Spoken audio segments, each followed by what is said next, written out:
Hey, we are here with some Terra Invicta, playing some more Dungeons and Dragons tonight. Rapidly reaching the end of our adventure here, which will be pretty fun. And who knows how that's going to end. But yeah, right now, the party is slowly 30 feet at a time inching their way into the pirate base while Anna is completely soloing two people up in the top. To be fair, though, I think that's how she would want it. She can move like 100 times faster than you guys. Not even... Well, not 100, 10 times faster than you guys. Like 300 feet instead of 30 feet. Yeah. Legitimately, I think it's like 11 times faster. Yeah, 330. Yeah, you're right.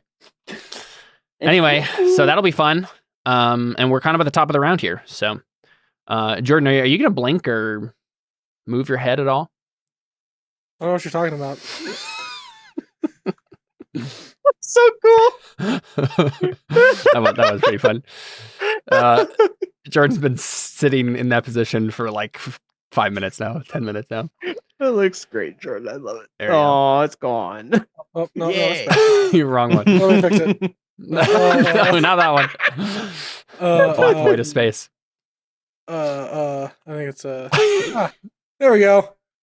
Yeah, good enough. We see your shirt. Okay, so Anna. Oh, that looks great.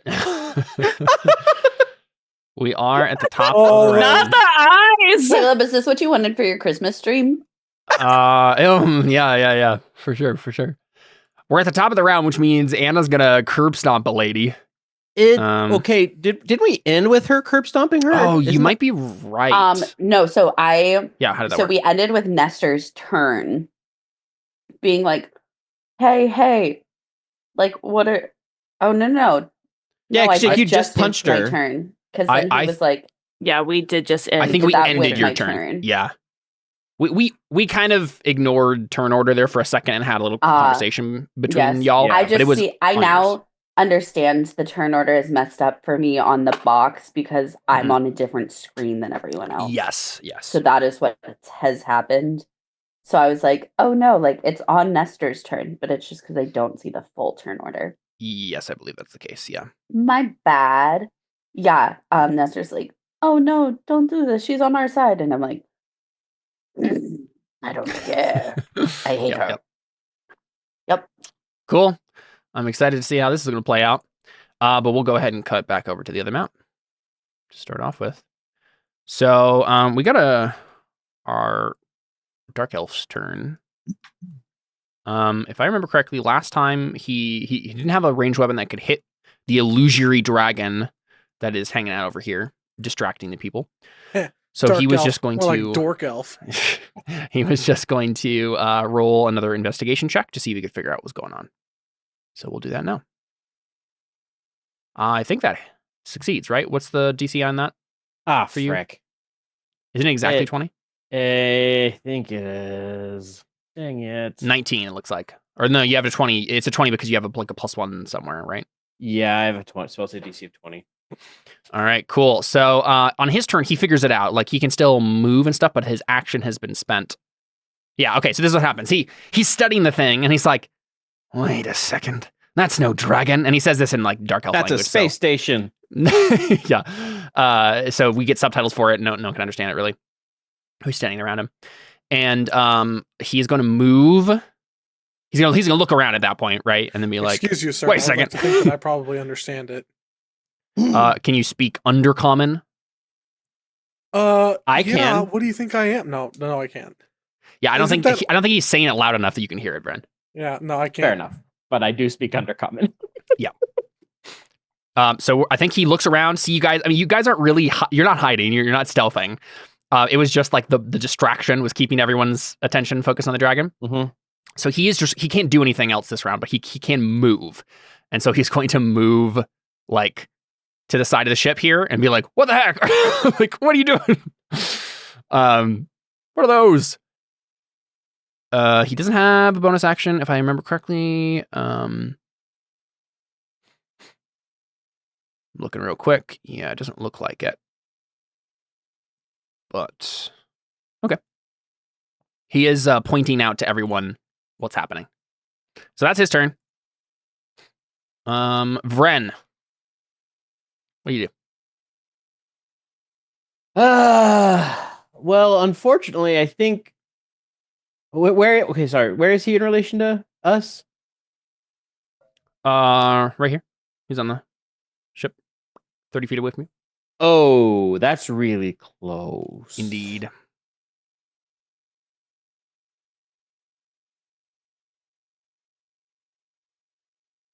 Hmm.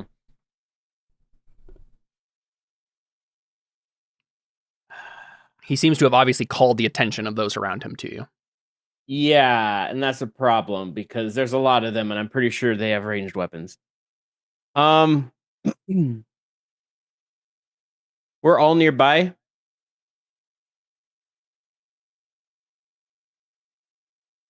Right? You're all right there, yeah. Yeah, where you are on the map. Yeah. Anna's We're all, not we're all here, like but, clustered together. I believe you have Benedict on your broom. Takui. Yeah. Wait, I think Audrin is. No, I remember. Takui drank a potion of fly and is carrying Sayori, and Audrin is flying with his boots, carrying Surge. Okay, probably would have discussed this beforehand. But at this point, do we just teleport? Oh, Because I think I do believe that what's talked about at one point that like the point of doing teleport was going to be before you guys got hit with, like, the moment you realized you're about to be hit with 1,000,000 crossbow bolts, that would be the time to do teleport. It's the kind of thing right now where if we'd made it past and if he just happened to fail, we probably would have been able to get a little bit further. But right now, like, you guys see all those guys over there, and it's their turn soon. So if we don't do anything, if anything, right now, just that one guy has noticed us. Yeah, but I mean, like, they're all gonna. They know. I think they all notice us now. Is that not? Yeah, that's the point. Yeah, like, and he's specifically saying, "It's like that's not a real dragon. Like, look, they're distracting us, right?" But I can tell. Do I don't want to do this, but do we just teleport? I mean, I'm down for that. That way, we don't have to waste like Vren, do you 5 ask turns. Audrin? We would have discussed this beforehand. That's true. Dang it! Can you teleport to Anna? I can teleport to where you. That's the thing. Like, you gave me like a book. I gave you a book, yeah. So I teleport us to wherever you get it from, and probably Bryn just like swears underneath his breath, and he teleports us. Yeah, he doesn't want to do this, but yeah, I don't think you can teleport to a person. But if I have an object taken from something from the last, I'll have to look it up. But I'm pretty sure. I think you can get to that library, but you can't get any closer to Anna from there. I don't know where she is, so yeah. Yeah. Let me double check how it actually is worded, but I'm pretty sure I just teleport to wherever the book was taken from, because it was taken within the last. Yeah. Unless there's some chance of failure. Yeah, I assume that's. I don't think there is. That's why I'm double checking. Do you want to post it in chat when you find it? It's messy if I post it in chat, I think. Yeah, it's just a list of text. It's just a long thing of text. Right. Yeah, I see. Associated object means you possess an object taken from the desired location within the last 6 months. So, associated object, I get on target 1 to 100, so I make it. There's no chance of. Oh, I see. Yeah. Okay. Perfect. Yeah.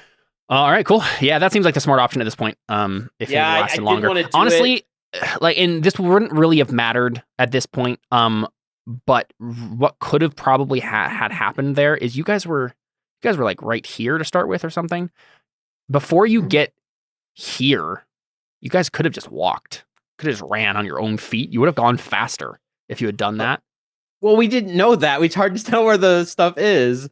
How far would we actually be? Huh? No, what I'm saying is, like, your characters would have known that. That, like, you're going slower, all flying at that point, and then, like, the moment you got here, then you could have grabbed each other and then flown. Yeah, it's not going to matter now because you're going to teleport no matter what. But, yeah, I think I just realized that technically you probably could have gone faster just on your own feet up until the point you have to go on the ship. But well, thanks. It's fine. I think the assumption is that you were going like angling slightly upward the whole time anyway. Yeah, and eventually, getting up in the air over here and then being up in the air high enough that you're gonna, by the time you hit this spot over here, you're already high enough to just get there. But okay, yep, that makes sense to me. let's go ahead and copy paste, y'all. Okay, library is over here, G7. So let me, real quick, let me just get this out of the way. Why can I not? Oh, I see. And if anything, too, this means that those people are distracted. They don't know where we are. They're confused, at least for a little bit. Yes, this means war. What? Okay, so y'all are teleported here. That's your action, Vren, yeah? And you I get could Can you move us potentially... to the new map? Yeah, we're not on the new map yet. Oh, I thought I did. There you go. You guys are right here.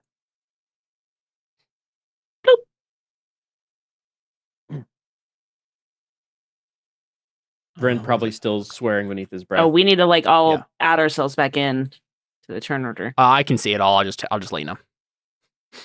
If we redo and undo it, it's just going to be a lot of extra work. When I can see it all, it's just Okay. What was I gonna look up something. You cast that, friend. Don't remember what it was.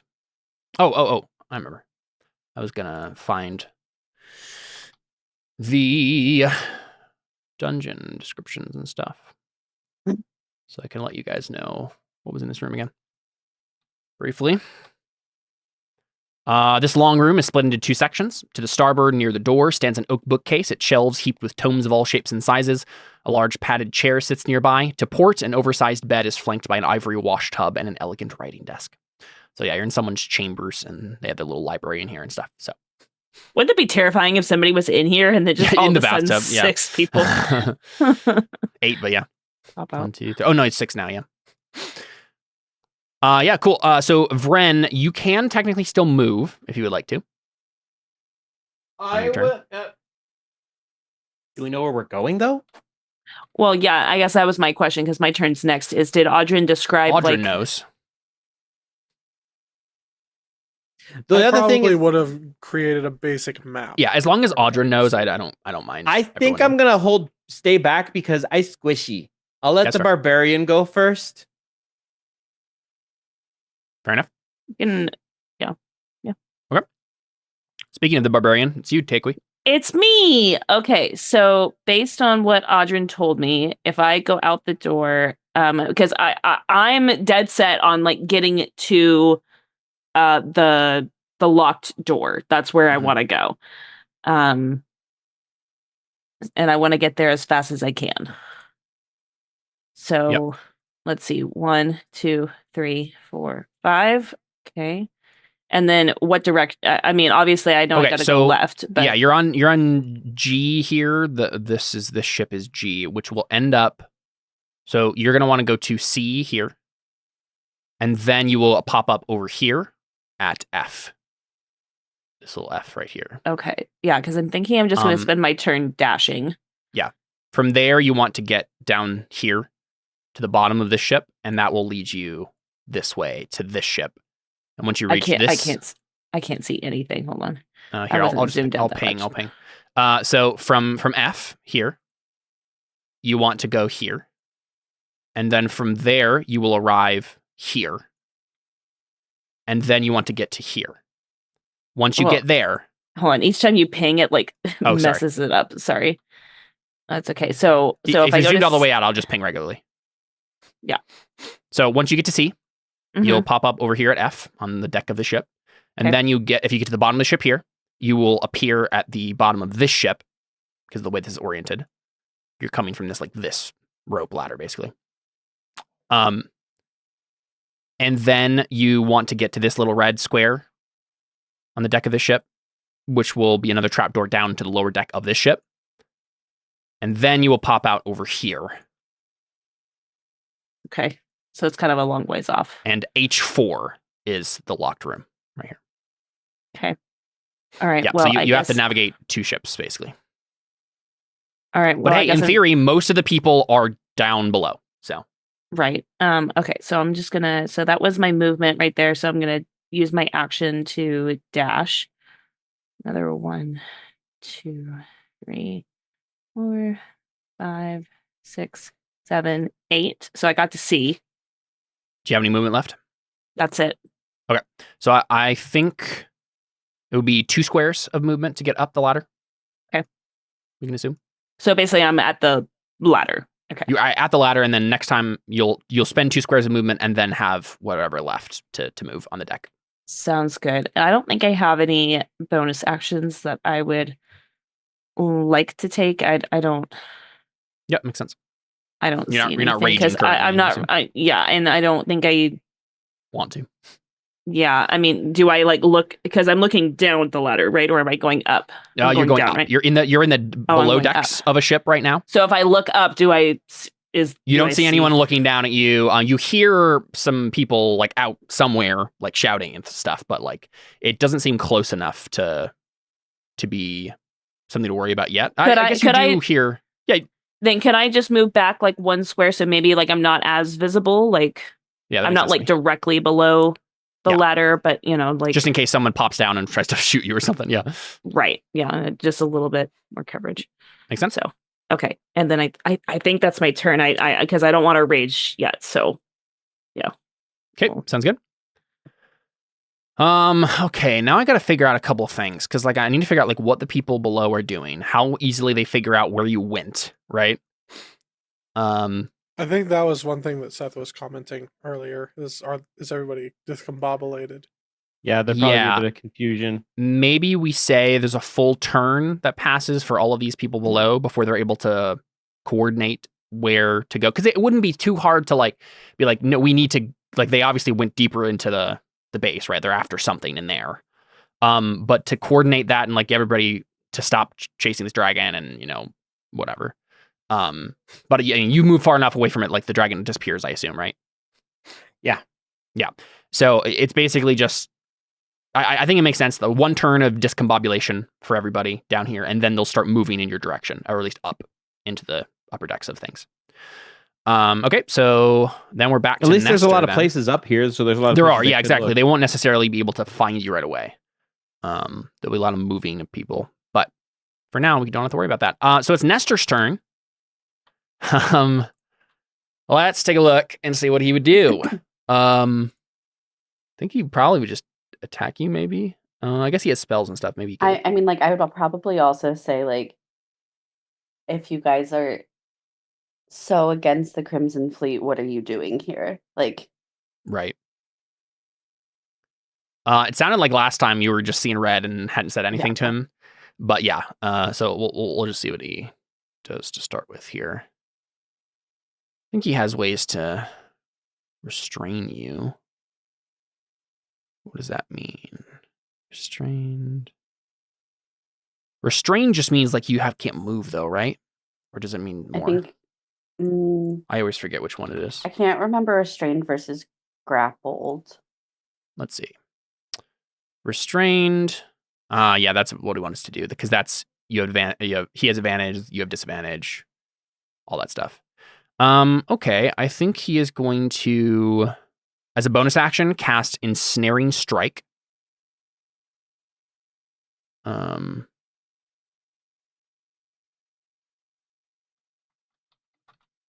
Making some notes myself. Okay. And then he is going to move to you, trying to get in between you two, but obviously can't necessarily do so. And then will attack you with his short sword. And this is mainly to get the hit, like get his spell off. He's not trying to kill you or anything. Well, that misses. That misses, though. He does have another attack, so he'll try again. Hey, there we go. That's a critical success. Hits. Okay, so you do, so that's 15 piercing damage. Okay. And then what happens is, oh yeah, what does this do at higher levels? No, he doesn't want to do more damage. Okay. Okay, so a writhing mass of thorny vines appears at the point of impact, and the target must succeed on a strength saving throw or be restrained by the magical vines until the spell ends. go ahead and roll that strength saving throw, Anna. Okay. What's my DC? Good question. It would be probably in here, isn't it? 20. No. Doesn't say. Doesn't say. I'm using an NPC character sheet that I copied over from somewhere else, so I might not have copied it down. Let me double check this real quick. It would be, well, what is it usually calculated as? It's like your What's his class again? Spellcasting, yeah. It would be a proficiency bonuses plus like spellcasting ability, right? Modifier? Isn't that what it is? It's Plus 10? It's like +9, maybe. I don't know if it's +10. Our proficiency bonus is currently 5. What's his spellcasting ability modifier? Wisdom, which is a +4. Times maybe 19 or 18, depending on how it's calculated. I'm pretty sure I don't think it's +10. I think it's +9, but I don't know. I think it's 8 actually. Yeah, it might be 8. Yeah, I'm here. I think it's 8 plus. Even Let me just better. Google. Spell save DC is So no, 8 that's how- to your proficiency plus your spellcasting. Okay, so that would be 13, 17. DC Okay. 17 strength saving throw for you. Okay. Here we go. 23. Nice. All right, so you are not restrained. I think that just means, the target succeeds and say the vines shrivel away. Yep, so it starts to engulf you, and then you manage to break free from them, and then they shrivel. And now he basically says, "Stop, Anna, stop! I don't want to do this." Then don't. You're killing the woman he loves. All right, I think that's his whole turn. I maybe loved. Yeah, I think Nestor killed the woman that he loved. Ooh, I don't know what that means. Sounds cool though. Okay, real quick, I'm gonna move a bunch of people. Mainly just the ones up here. Oh yeah, there's a pirate captain over here.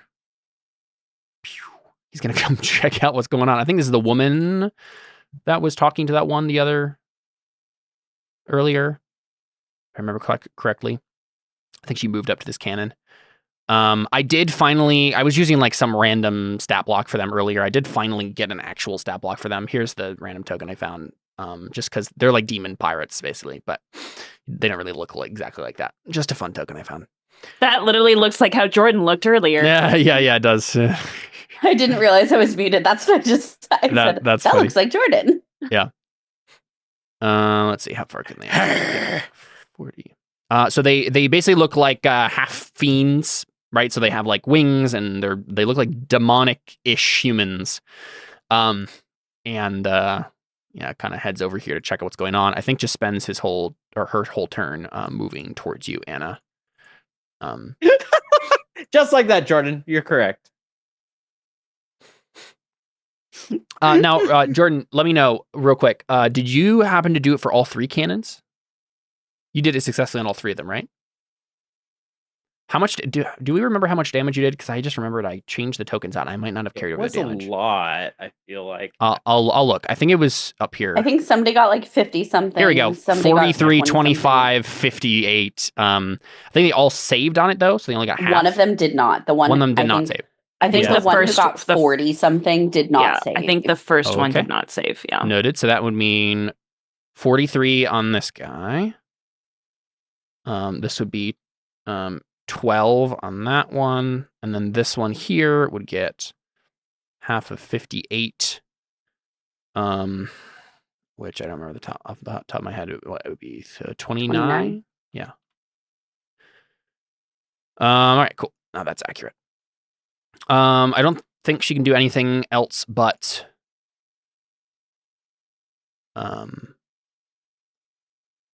move. Actually, wait. You know what? She's going to move half of that distance. Oh, Might have just undid something. She'll go half the distance. There we go. So not going to move not going to move her spend her action to do the full movement. Instead, going to take out a pistol and shoot you with it. I don't think so. I don't think it looks like not. It doesn't look like a regular pistol. It looks like some sort of demon pistol thing. And when she points and aims it at you, it shoots out fire instead. What? No. Yeah, Hellfire pistol. So 20 hits. Who's doing this? One of the pirate captains. We haven't actually been able to see them do a lot of close quarters combat. I think one of them had a crossbow at one point. They've been manning the cannons. But this one takes out a pistol and fires it. So that's 11 fire damage. If the target is a flammable object that isn't being worn or carried, it also catches fire, but you're not that. So if you just shot like a object, it would go on fire. But you take 11 fire damage from the Hellfire pistol. Okay. I believe that's the pirate captain's turn. The Lemurian captain. These other ones are... So they tried using the cannons and it didn't work. I don't think they know anything more about what's happening, though. This one could easily look and be like, oh, someone's being attacked over there. But I think the other ones are just going to spend some time being discombobulated here after being hit by the cannon. And same with the ones below, I believe. Actually, this one might. The ones below are here? Not the ones below. No. Yet. So I think this one is going to do something. This one's a special one. Let's have him.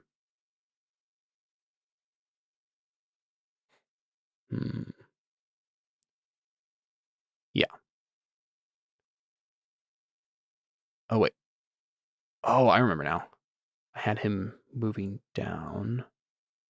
Where is F2? Oh, what's on the other map? Okay, that's what I'm going to do then.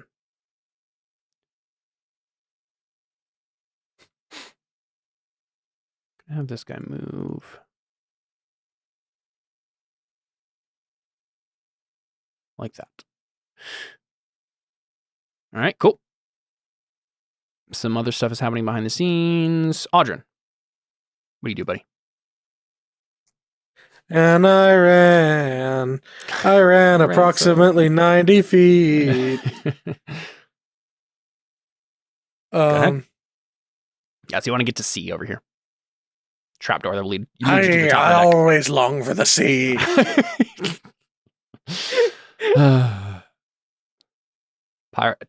Two of the pirates' favorite letters, C and R. So, with a 90, I make it to the sea. Very good. Just to the sea or any further? Arr, just to the sea. All right. Sounds good. All right, it's Luna Mendes' turn. I think she's stunned, right? Yep. Until the end of your next turn? The start of your next turn? Correct. End of my next turn. Got it. All right. Haste and Mirror Image continue their countdowns. These people are all confused. Major Image goes away. Anna, back to you. It's the start of her next turn. Sorry, it was Feels so bad when she gets burned by the Hellfire pistol. Which I'm totally looting because I want magic pistols. Gosh darn it. figured. Yeah. I knew you would think that was cool. I could do so much better with them than her. Yeah. I just am kind of like, I've found my target. This is what I don't know that my people are up here at this point. Yep. You may continue to curb stomp. Yeah, I think that's what I'm doing. And since I'm not restrained, I still have advantage because she's stunned. Yes. It's time to knock her out. And to knock Luna out. Go. It's time to knock her out. That's a 27 to hit. And to knock Luna out. 8 damage. That's not good damage. Here we go. Extra Hey, she's out of attack. triple digits. 27 to hit again. 6 damage. Jeez. That feels like that's not enough damage. It is not. What? This is crazy. Okay, and then my hasted action, I'm also going to attack. Yep. 22 to hit. Mm-hmm. 10 damage. Yep. Let's try and get another stun off. You're gonna waste all your stuff on this. I love it. Con? Yeah. 14. That's a fail. All right. And then I'm going to Don't you love it when you like write out Action. like multiple paragraphs about like an NPC and then they just die instantly without being able to do anything? That's pretty great. excuse you, I'm giving up a lot to do this. Don't Oh, you you better be wish worth your it. Just NPCs die. were still alive? Yeah. Don't you? Sorry, I'm gonna stop Okay, right there. I'm gonna unarmed strike. 22 to hit. Don't you wish they 5 didn't get hit damage. by an unarmed My strike? damage, not good. So you're at least Yep. you've got that. She's a tough cookie. Do I want to action surge? Haste, I just get one attack. I don't get my extra attack as well again, right? Or do I get my extra attack again? I think you with do. So haste? whenever you take the attack action, yeah. Oh, okay. So then I actually get one more. Yeah, I was waiting for you to do it. Yeah. That's another 22, 7 damage. Do I action surge to get 2 more hits off? Alyssa's saying no. Okay. I won't. Save it for But would Allison. Anna do it? The more important is she stays stunned. Yeah, that's fair. That's fair. Maybe if she didn't stun her that round, you might have. But Yeah. Okay. all right, sounds good. I think at this point, like, I've gotten another round out of me, like, exhausted some of my angry energy, and I really just am like, if you aren't with the Crimson Fleet, what are you doing here? Yeah. Why are you respond here on your turn. working for them then? Yep. All reasonable questions. All right. Let me check what this guy's gonna do. Oh yeah, that's probably what he'll do. Pew. We see the drow dimension doorway. No likey.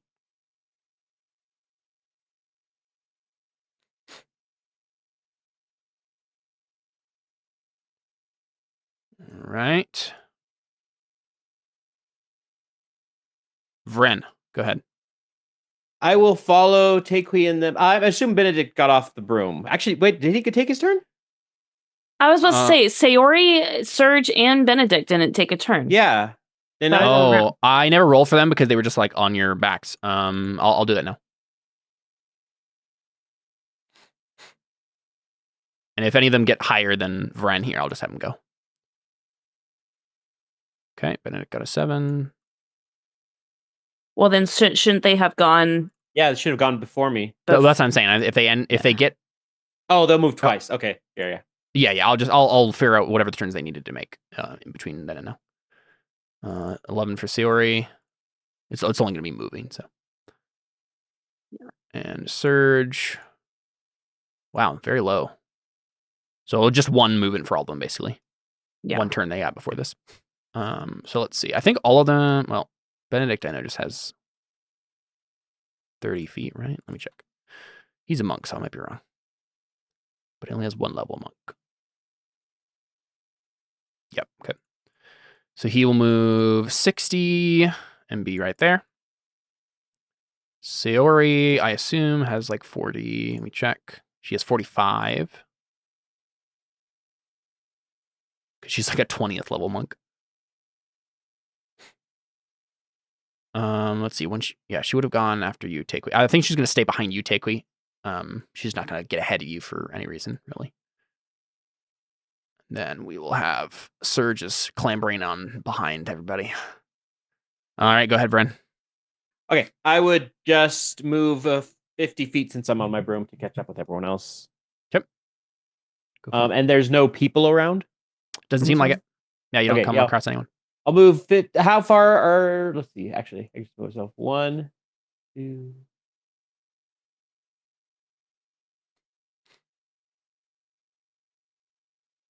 I'll move kind of up behind them, so I'll use my action and dash. Actually, where are we going? You need to go ladder. up the ladder, and then to another ship, and then down into the. Are they already up the ladder? Nope. No, all not of them yet. are down here. Okay, They're like standing next to the ladder. I will stay here then. Yep. I have meat Take shields on both sides of me. Mm-hmm. Take weed. Okay. You want to lead the way? Okay, so I still got my flying potion, so I think I just try to shoot right up. Yeah, yeah. Right? You know, instead of Makes sense. climbing up the ladder, I'm just like, all right, y'all. And then I'd like to think Superwoman herself like up, superwoman myself up. Yep. Can you move faster? That it's like 60 feet, right? I think it just gives me a flying speed. I don't think it gives me. I'm pretty any sure it gives extra you a flying speed speed of 60 feet. I will check this. Would she have just moved faster last turn then? Yeah, flying Yeah, speed of 60 feet. Would you have gone up the ladder by yourself? Because you could have gone further and you explicitly waited at the bottom.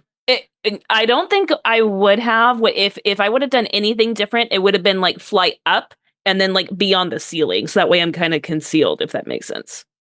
Right. Yeah, that makes sense. Yeah. So you're 5 feet up in the air on that square you're on right now. Yeah, she's not stupid. She wouldn't just like go to a part of the boat without any of her friends with her. That's what I figured. Only dumb people. Only dumb people do that. Yeah, only dumb and only dumb people do that. Yeah. Definitely not stupid invisible. of someone. Yeah. Okay, so Takui, you shoot up so you move 5 feet to the side and then 10 feet up, and then you're at the top. So that's 15 feet spent.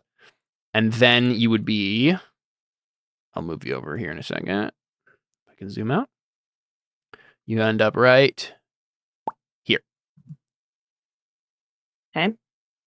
And my goal is to get down. You want to get here. Let me just reveal this. You want to get to G2 right here. Right. Okay. Is this a wall here? Or is this just like a? So it is like there's stairs on either side here. It's like up an upper deck. Right. So it's a wall though, so I can't like go through this. Yeah, you can't go straight this way. Yeah. Okay. If you angled yourself upward, you could, but. Right. Okay. So I see those like two demon things. Yeah. They're like wiping the smoke and fire off their face as a I'm not even going to worry about them. I'm just trying to get to Delhi at this point. That's my goal. So, so let's see. I've done 15 feet, so I can still do another. I can still go quite a bit. Okay. So let's see. Let's go 20, 25, 30, 35, 40, 45, 50, 55. Okay. Oh, wait, to G2 specifically? Yeah, basically at the end of the, like right here, basically. Right here. At the edge is going to be a walkway that like leads somewhere else. Let's see. Wait, so that's 60, 65, 70, 75. The explicit description says an iron and wood ladder leads 10 feet up the short mast. So right here, I guess, is the on the mast itself. Right here is where this ladder is. Okay, got it. So then we can say on the opposite side of it, but yeah. Oh, okay, got it. Yeah. So okay, I think I've gone. I think that's 75 feet. Then I've gone so far, so I can still go another like 45 feet. Okay, so you would go 10 feet up the ladder. And then it is a rope ladder right here. So you see 30 feet left. So you can get right here. There is a guy right there starting to go over the walkway. This rope ladder. Do you just go up to him how many feet high is there of distance? This is the question too. What do you mean exactly? Like how high could I fly up? Like yeah. I mean, that way I'm not like in direct range of him. I don't. Good question. What is this? I guess not that it really matters because I feel like at this point what I'm going to do is I'm just going to like ram right into him and just like rage. Yeah, that makes sense. Right, but I don't know. I will double check. Yeah, it doesn't say explicitly, but I am assuming basically what this is this rope ladder here leads. So wait, is this? Here. I thought this was the ladder that I. So yeah, I don't went think up. there's anything higher than you at this point. There's something to the side of you, Okay. and then higher up at a place. There's nothing directly above. So you I'm just except gonna. for trees. So I think what I'm gonna do is I'm just gonna get right up to him, and I'm gonna rage. right up. Nothing's And- higher than Takewe. What is this, Terra Nullius? I was That'd wondering be if that's Raya what- Olafemi you're talking about there. You want to know what I did today? I randomly listened to like the first like 10 minutes of the season finale of Terra Nullius because I was scrolling through my YouTube videos for some other unrelated reason and found it. It was pretty fun. And then I listened to the very end of the episode, and the difference between my voice at the beginning of that session and the end of the session was night and day. I had like no voice by the end. Yeah. You Good losing times. your voice in an episode? Never. I know. Yeah, so crazy. Please Oh, say man, that's that on the sh- Caleb bingo card. That should have been on the Caleb bingo card. That's what I was just gonna say. Well, like, I mean, that me losing my voice is not like me coughing, maybe, but that's like Oh, So that's you right. Well, spec- coughing is on the bingo card. So Yeah, you yeah. specifically losing your voice because you should have stopped and you didn't. yes. I understand that. Caleb Okay. abusing his voice. There you go. Yeah. All right, so take what you yeah, ram into this guy. Yeah, basically, I'm just like Sweet. flying directly towards him Yeah, and yeah. just like Love it. start raging. This is gonna be a fun fight because you're like on a rope ladder above like pirate ships bolted to trees all around you. It's pretty fun. All right. I'm in my own one-on-one combat now. Yeah. We'll just pair off, find random people to fight on the way there. Okay, now people on the bottom are going to start, like in the base of below, are going to start figuring out what's happening. So let me figure out where they go and what they do.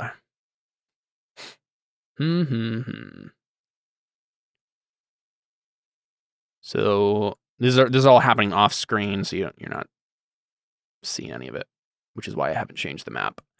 But for the audience, you'll be able to you see all these tokens I'm moving. Let's see, where do they go? 120. Yeah, that's good enough. Bloop. So go ahead and do that. And then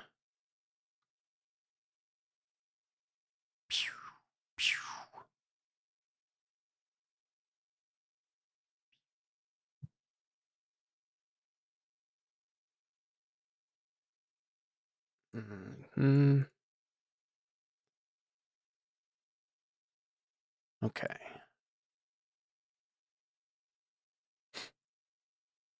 People climbing up the ladder. You're gonna end up. What is this, corporate America? It's a dog-eat-dog world. All right, I'll just put these here for now.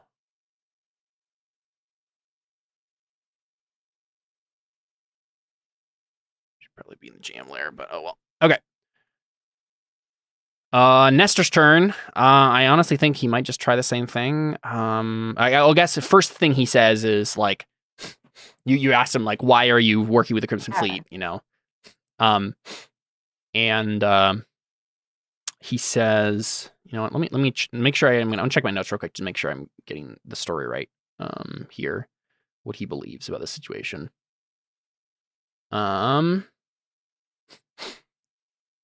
Yep. Yeah, he says, we've been working from within to sabotage them. We are trying to... let me check my note.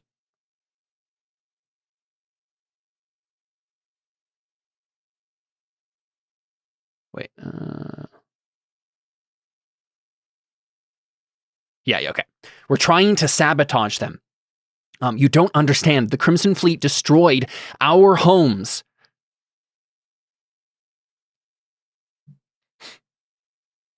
But they're a powerful organization, and Luna has had to fight her way, has had to fight every step of the way to keep herself alive all of these years. But we're finally doing it, Anna.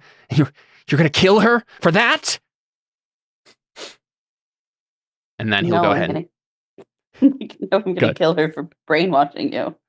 Yeah, I was expecting you to just say, yep. So he's going to go ahead and do the same thing and try to restrain you for now. Maybe he doesn't do it next time if it doesn't work again. But we'll go ahead and hit you with short sword. Hit, but just the non-crit. So 13 piercing and then strength saving throw. DC 17. Okay.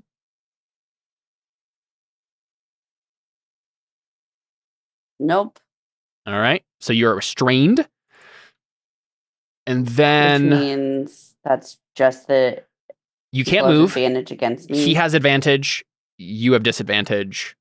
You are also okay, you so I still have you straight rolls against Luna. Yes. You also just had disadvantage against dexterity saving throws of any sort. Okay. Um, This seems okay still.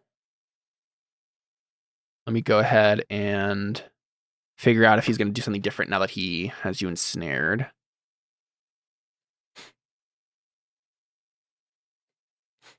What else can he do? Oh, that's kind of cool. Well, maybe he can convince her to join the Crimson Fleet, because that's apparently what Luna did when she got Nestor ensnared. Yeah. Okay, actually, how wild would it be if Anna somehow got convinced to join the Crimson Fleet and turn against the party? Like, that would be wild. Join us, Anna. We'll rule the galaxy. You could say that red coat is crimson. I really don't know what his move is here. What does this other spell do? Oh, that's kind of cool. He grabs Luna and just picks her up and runs away with her. Okay, he can't do that. Oh, that would have been fun. Okay, I think he's probably just going to keep attacking you, I guess, and do non-lethal damage. Like, that's his idea here, right? Given D&D rules, he can do this, but yeah, he's just trying to knock you out. That misses. Knock her what? Knock her out. I heard up. That is not what I said. All right, so that's his turn.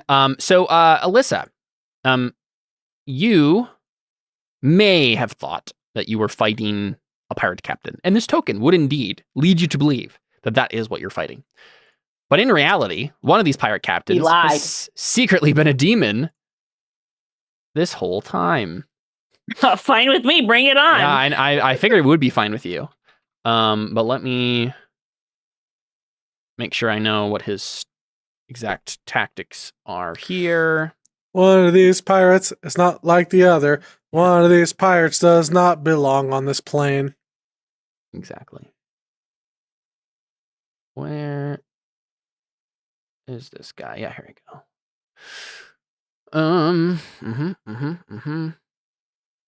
Which is already melee. Yeah. Okay, that's why. So he seems very pleased that you charged him. Oh no, is it that guy? So looks like this.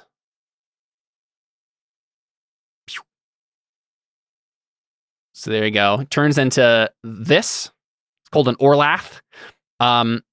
Basically. Oh god, it's like a monkey centipede thing.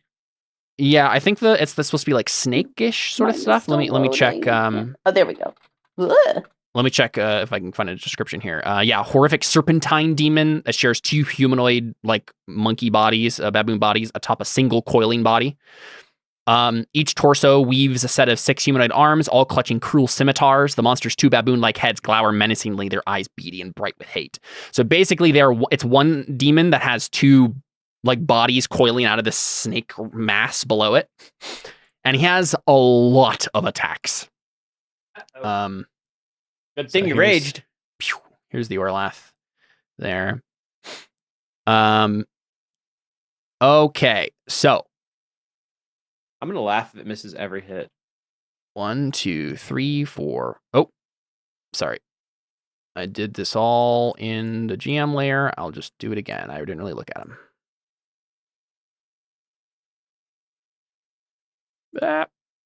He even got a crit on one of them, but I'll do him again for your sake. 1, 2, 3, 4, 5, 6. Well, all right, there's cool. another crit. Still got a Too bad I crit. can't see them. All those hit? Yep. Okay. It's a good thing you're raging, my friend. Okay, we got 11 slashing. Here, I'll add it all up. Hold on. 6, Okay, hold 8, 7, and 5. As the scimitars just go bananas, right? They just go bonkers on you. And Kayla. That's 22 damage. That's nothing. well, he's not done yet. Oh. So he Well, okay. used his bonus action to transform into this, by the way. And then he's gonna bite you. Jeez. Yeah, okay. There you go for 8. Here, hold And on. then he's going to use his vile gaze. Charisma saving throw. Charisma saving throw. Mhm. Since when? Since D&D 5e has it as a thing that you can do. Oh God, hold on. Creature miss. Oh, Caleb. I'm Yeah. sorry. We didn't factor in my Oh, your major images. image. Yeah. How does that work again? Hold on here. Let me post it in chat. But that crit might not matter. Yeah, but we'll go back through them. All right. You can use your action to just no. Each time a creature targets you with an attack during the spell's duration, roll a d20 to determine whether the attack. Oh, so it's targets. So we'll just go down through the line, right? So first attack, roll a d20. He did 6 attacks on you.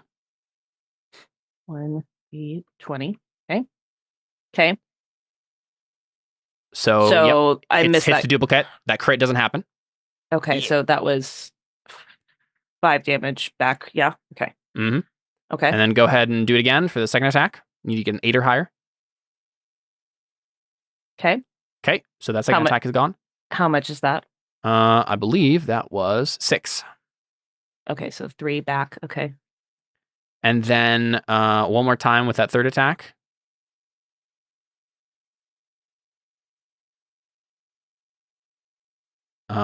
Nope.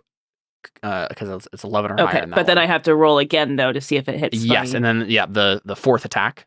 Nope. Fifth attack. Nope. And sixth attack. Nope. No. Okay, you still have one major image that can now. technically What about hit. the bite too? Huh? Yeah. That was the 7th attack. Yeah. Also. Yes, you're right. Yeah. Nope. Nope. Okay, that's fine. And the AC of the duplicate is 10 plus your dexterity modifier. It would have hit all of those. Right. Yeah. No, that's fine. Okay, yeah. So one thing I just realized, the reason why this is actually so dangerous, and this is actually really good that you're fighting this thing. So he has 6 attacks. I was like, wait a second, this seemed more dangerous when I made this sheet, and it's because each of his attacks can target 2 separate targets. You're the only target here, so it can't target you again. Apparently, maybe it can. I think it can target you again. Actually, there's probably no reason it can't. Right? Well, how's it worded? It's just 2 targets. That's what it can target. Usually it says one creature maybe or one it's target. because it takes up 2 separate spaces. I don't know. Well, because I think That's weird. the idea with his creature is that it has 2 different bodies that are doing things separately from each other, which means they have 2 sets of attacks. But I guess the way it's worded, it probably would have to be 2 separate targets. That makes sense. So it's just not able to leverage the way its body is moving and stuff to hit you more than the 6 times. That makes sense to me. It's just easy to fight multiple people at once is the idea with this demon. So I think this is good that Takewi's the only one fighting this. You're able to maneuver around it enough that it's like it can't get both of its bodies to attack you at once. Again, that vile gaze, go ahead and roll a DC 17 charisma saving throw. Or what? Or gain 1 level of exhaustion. Oh God! no. Oh That's God! bad. That's Yeah. bad. Yeah. That's really bad. Yeah. This is one of Alisand's favorite allies. Wow. My Okay. dad is evil. Yes. Not that Deli didn't know that Wow. already. Caleb, have I ever told you? Just kidding. many times. I'm just Alyssa. kidding. I'll just roll. Hey, there you go. Oh, okay. Yeah, you're good. Let's see. Unless the target is incapacitated, it can avert its eyes to avoid the gaze and to automatically succeed on the save. If the target does so, it can't see the Orlath until the start of the Orlath's next turn. If the target looks at the demon in the meantime, it must immediately make the save. So this is something you can keep in mind for the future. You'll keep having to make the save unless you avert your eyes and then like roll with disadvantage, basically, I think is the idea. Okay, got it. So yeah, I'll roll with disadvantage, but I won't have to make the save anymore. Yeah. Ooh, yikes. Okay. Yeah, because as long as he doesn't move around, you can still hit him in the same spot. It's just you're going to be looking down while you do it, so it's not going to be very effective. Yeah, that makes sense. Until someone flanks. Yeah. Okay, yep. That's his turn. Okay, so now it's the other captain's turns. This one is going to move another 40 feet towards you, Anna, and hit you again with the Hellfire Pistol. No, thank you. 23. Yeah.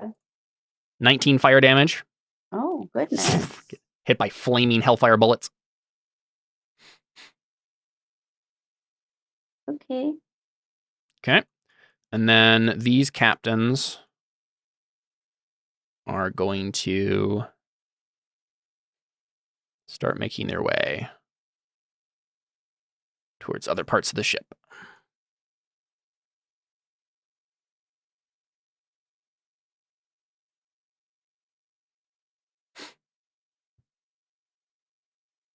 Got this guy up here too.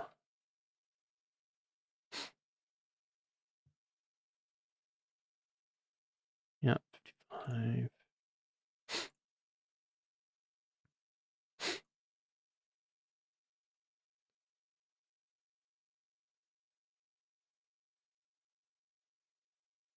Okay.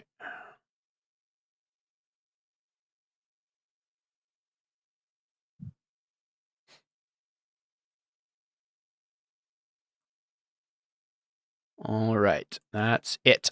Audrin. Go ahead, buddy. Okay. Up the ladder. Upsy daisy. All right, so you go 10 feet up. You are now at... where is it? Over here. Once you get up there, Audrin, you do now see that these guys who are at the cannons are over here next to you. So you're over here if you haven't. Hang on. And also there are a bunch of people coming up this rope ladder, this rope walkway thing, making their way to the deck of the ship. And they all see you. None of them have prepared their actions to do anything to you, but they are all aware now that you're here. So you want to go this way to this mast. What do you do, buddy? Caleb, Yes. how hard would it be for me to cut the rope and make these guys fall down? Good question. Let's see. E3. How many attacks do you have? I think it's just a rope ladder. So I don't think it's going to be super difficult. Caleb, Yes. what if you put a pit underneath where the rope is connected? I think we've already talked about this. I don't even think it would work on the rope ladder, actually. My next D&D Exactly. character will be the window magician. No, that was this character, and it will never happen again. Okay, so at the end of this right here, Jordan, right at the end of this rope ladder thing is a 4-foot wide, 60-foot tall wooden piling that leans at a slight angle. A pair of rope bridges connects to it, allowing you to move it to this deck and another deck. So I think it's I guess it should just be whatever is on here. So it's like 50 feet across, I guess. Looks like. It's just a rope ladder. It's all it says. So it shouldn't be super difficult. I mean, you have a rapier, so that, like, if you have a knife or something, that would be easier. Yeah, I've got my hidden blade knife. Right, of course. Yeah, I think you could do that not too difficultly. Honestly, if you just take your action, I think you can do it. There's no real reason you couldn't. I mean, Seems like a good plan, honestly. yeah. Let's see, 5, 10, 15. Hold on, let me zoom in a little closer so I can. 5, 10, 15, 20, 25, 30, 35. This is 45 total. I'll use 45. And then swipe at that. Yeah, you know what? You have multiple attacks, right? Yeah. How many attacks do you get? 3? Yeah. Okay. So I think there are 4 points of contact. You can get actually with the amount of attacks you have, I think you can, as long as you hit all of your attacks, and it's an AC of 10, so you should be able to do this. And they have hit points of 2 with their ropes. You will be able to cut 3 of the 4 ropes, which will mean I think it will last. The rope will last. The ladder will last, or the walkway will last 1 more turn before it snaps and then plummets. If you can somehow get one more attack in there, you'll be able to just send it plummeting immediately. But would they have, if there's only 1 point of contact, would they have to make dex saves to stay on top of it? Would it maybe make it like difficult terrain or something? Something like that, maybe. Yeah, maybe difficult terrain, maybe a dexterity save to avoid pitching off, something like that. Yeah, that makes sense. Yeah, with 1 action, you can cut 3 of the ropes as long as you don't like get a crit fail on any of those attacks.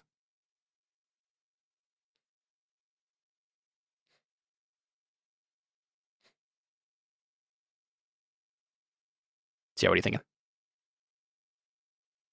I suppose you could also just shoot them off. Even if he just stands, couldn't he also just stand there and they can't move through him? Yeah, they'd have to like attack him first. Yeah, there is 1 pirate right here though. Oh, I thought that was him. No, Audrey's over here still. Okay, I wasn't paying attention. He's over here. So you need to move here and then like cut them from here. Which honestly, one of those attacks might be a disadvantage because you'd have to cut past this guy. He is standing right at the threshold. I mean, Jordan can fly over him. Could I fly over and past him? Oh yeah. If you have enough movement, that makes sense. Yeah, that's fine. All right. Jordan has enough movement. Here's the thing. I'm going to fly over and I'm going to hover right here. Yep. Just above the bridge. Mm-hmm. And then I'm going to cut the ropes. Yeah, so you see climbing across the bridge at this moment, like getting up to the top and climbing over, are all of these ape demons. You've come across these things before. These are, and actually, Audrey, you would know this. These are the ones that like can teleport and kidnap people. So this plan might not, at least with them, this plan would not be as effective, but it's still not a bad idea to cut it so that the other guys can't come up. It's just that technically these guys would probably be able to teleport over on their turns. But would they be thinking of that? I mean, as long as they have a turn before they plummet in, they will just do that instead of doing anything else. I can never remember which way we decide it goes when you fall. It's supposed to happen immediately, I think. Yeah, I think it happens immediately. I think one of the things we got to do for campaign 3 guys is we need to keep a running tally of rulings in a document, and this is what I'll do. That sounds like a job for you. I know. I just you guys need to remind me to do this because the amount of times we've gone back and forth on this campaign and Terra Nullius has been insane. Because we had the whole thing with the succubus, and I feel like we didn't have the succubus fall immediately. Yeah, but I also think don't we remember. It differently. Yeah. I rule by vibes, guys. Caleb, question about these guys. Where do they get their jewelry? The jewelry looks really nice. Just wondering where they sourced it. Oh yeah, their lip rings. I don't know. Yeah, some bracelets. Yeah. Just wanted to know if you had a name of the designer for me to find later. Probably some pirate you've already killed. Wow. So, a tragedy. Caleb, would any type of damage work on these ropes? Not any type of damage, but most types of damage. Which one are you thinking? Would thunder work?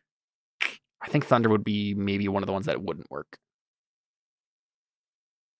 Or at least maybe it'd have, you know what? I think it would have resistance to it. You still only need to do 2 hit points of damage. But yeah, I'd probably have resistance to it. I can work with resistance. Oh, that's true. Yeah, if you have like something like Thunderwave or something, that makes sense. Thunderwave will do a lot. And it couldn't make a Constitution saving throw. No, so it would just hit. Yeah, it would fail. Yeah. So if I come here No, Yeah, as long as you do more than like 2 damage, I think you're good. Here. Here's the thing about Thunderwave. It's 2d8. Well, there you go. Well, yeah. So you need to do. Sorry, if they have resistance, you need to do at least 4 damage. So it is possible you fail this because they each have hit points of 2. I think they have resistance against thunder damage. The ropes do. So you would have to do at least 4 damage, and then you will hit. You'll break all the ropes. Question: which tile are they on exactly?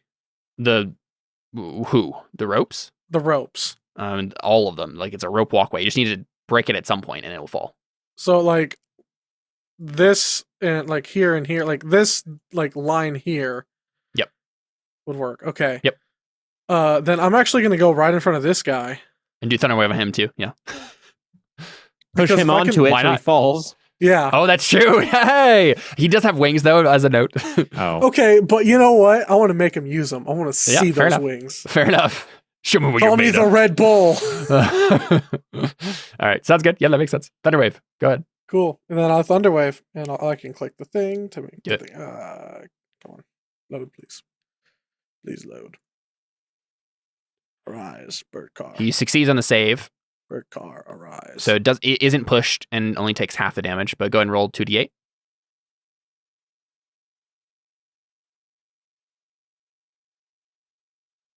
Now the question is, I guess I only casted it. Yeah. Yeah, I guess you could cast it at a higher level, but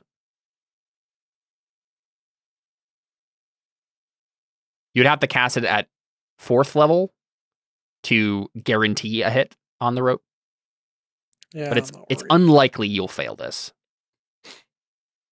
Well, actually, with 2d8, don't 4 damage, say it's that. about 50. It might be about 50%, something like that. Depends on the distribution, I guess. Up to you. This probably seems like the best option, though. All right. Should I cast it at 1st level, 2nd level, or 3rd level? 2nd? Does 2nd level give you 3d8? Yes. I feel like that's a pretty safe. Yeah, you'd have to roll 3 1s in order for this to fail. Don't say Yeah. that. We don't need to talk about what I think it could make sense to use a 2nd level, and that's what I would leave it at. 2nd level it is. There you go. There we go. Perfectly good. All right, so that would be just 6 damage on the pirate captain, and then the ropes all snap, instantly plummeting these guys, I believe. I'll double check this.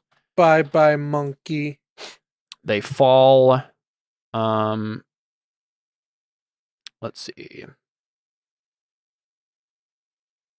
Yeah, here we go. If a fall is 70 feet or less, the creature instantly moves to the surface at the bottom of the fall and takes the falling damage. So let's assume. Actually, wait, is this someone's random ruling or? Oh, someone came up with custom falling rules. I actually kind of like these though. They work. I don't remember what we did before, so I'm just gonna. This is the first thing I found, so we're just do it. I'm pretty sure. Let's see. What? How high is this thing? Did I just say 60 foot tall? Okay, perfect. Yep. So they would hit the deck below before they would be able to teleport away. Audrin, if I am looking at this correctly, I'll check and see if they have like a reaction they can do, but I don't think they do. Doesn't seem like it. Okay. Yeah, as an action, they can teleport. So yeah, good job. They don't take any thunder damage, but they do take bludgeoning damage as they all fall to the bottom of the ropes. Yes, it's like a bunch of monkeys, a bunch of these girl-like things, orangutan-like things, and then crash to the We've bottom. also just made sure that none of the Now, none of the other pirates are going to be able to. So they can climb up here, right? Technically, there's a ladder that goes up this piling, but they would have to go to a different ship first. So they would have to go to. Here's E2. Oh no, did you just redirect all the pirates to my ship? Wait a second. Is E2 down here? Oh, I think To I be just fair, misunderstood. Anna can run away very fast. I To see. be I see. fair, No, I'm yeah, currently restrained. I right. think Sorry about that. for they will attempt to go up to Anna's ship over here, or they'll go up this way, the other walkway. But yeah, like they can't go up that way anymore. The way that you did it. So congrats. Okay. So that's collapsed, and then they take what? 60 feet, 66 bludgeoning damage. Slash R. 66 bludgeoning. Okay, they all take 20 bludgeoning damage. Congrats.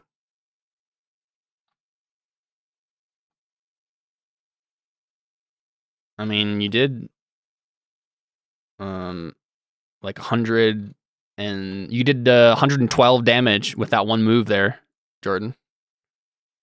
Congrats. It's probably the most damage I've ever done with the Thunder Wave. Probably. Leave it All to right, Jordan cool. to come up with something creative. I just love it. No, that worked, and it really worked because like they actually are falling, and they actually hit the bottom, and they can't do their teleport right away. Like, yeah, it works pretty well. Okay, anything else you want to do, Audrey, with your turn? Anything else you can do? Let's see.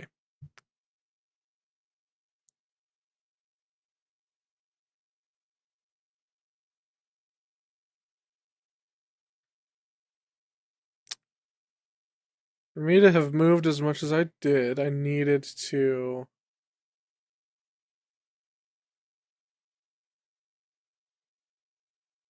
Yeah, I needed to dash with my bonus action. And I've already used my normal action. I could use more of my movement and run away like a sissy coward. Mm-hmm. Yeah, I'm reading through this person's post about the falling rules and that they came up with, and I actually really like them a lot because basically the way they did it is technically terminal velocity, right? Like you would fall like 500 feet in 6 seconds, like easily. But instead, he said for dramatic purposes, he split it into first you fall 70 feet, and then at the at the beginning of their next turn, the falling creature moves another 430 feet, and then 1,000 feet per turn after that until the fall ends. But the way that means that for dramatic purposes, a character can intervene, like if they're falling off a mountain, then they can be like, oh, you only fallen a little bit, I swoop down and I save you with my flying speed. Like instead of falling 500 feet right away. I like that. It has some dramatic tension there. Yeah. Okay. I saved them in my bookmarks folder. Sweet. What do you do? I mean, I think I just gotta sit here, because if I try to move and then run away, then this guy's gonna get an attack of opportunity against me. Mm-hmm. So I can't really do anything else. So. Yep. Makes sense. All right. Poor old Luna Mendez does nothing because she's just getting her butt whooped. And then we have... That's why we call her Whooped Butt Luna. All right. Let me check and see if this thing can do anything. Oh, it does have a fly speed. That's terrible. I don't like that at all. Question is, would it do anything?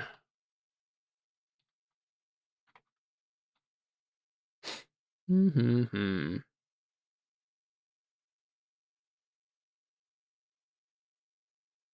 Okay. Yeah.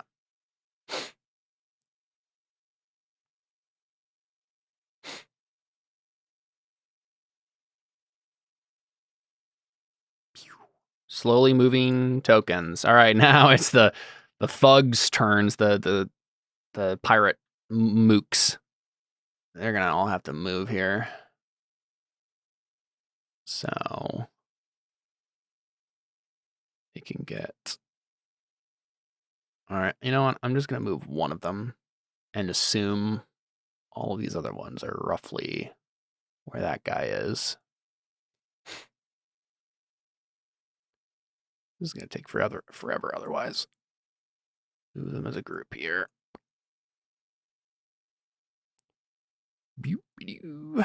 Okay. These ones. Oh, that guy's goes away.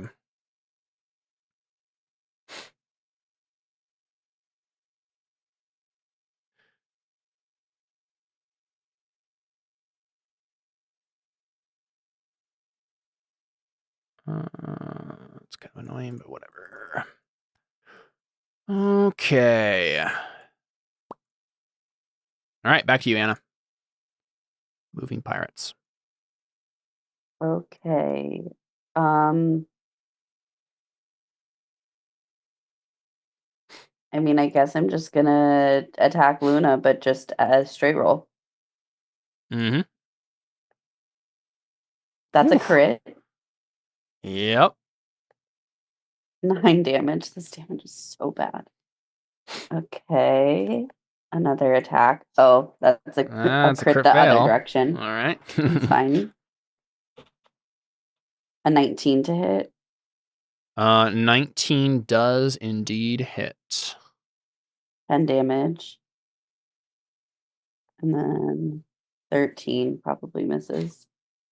Yes.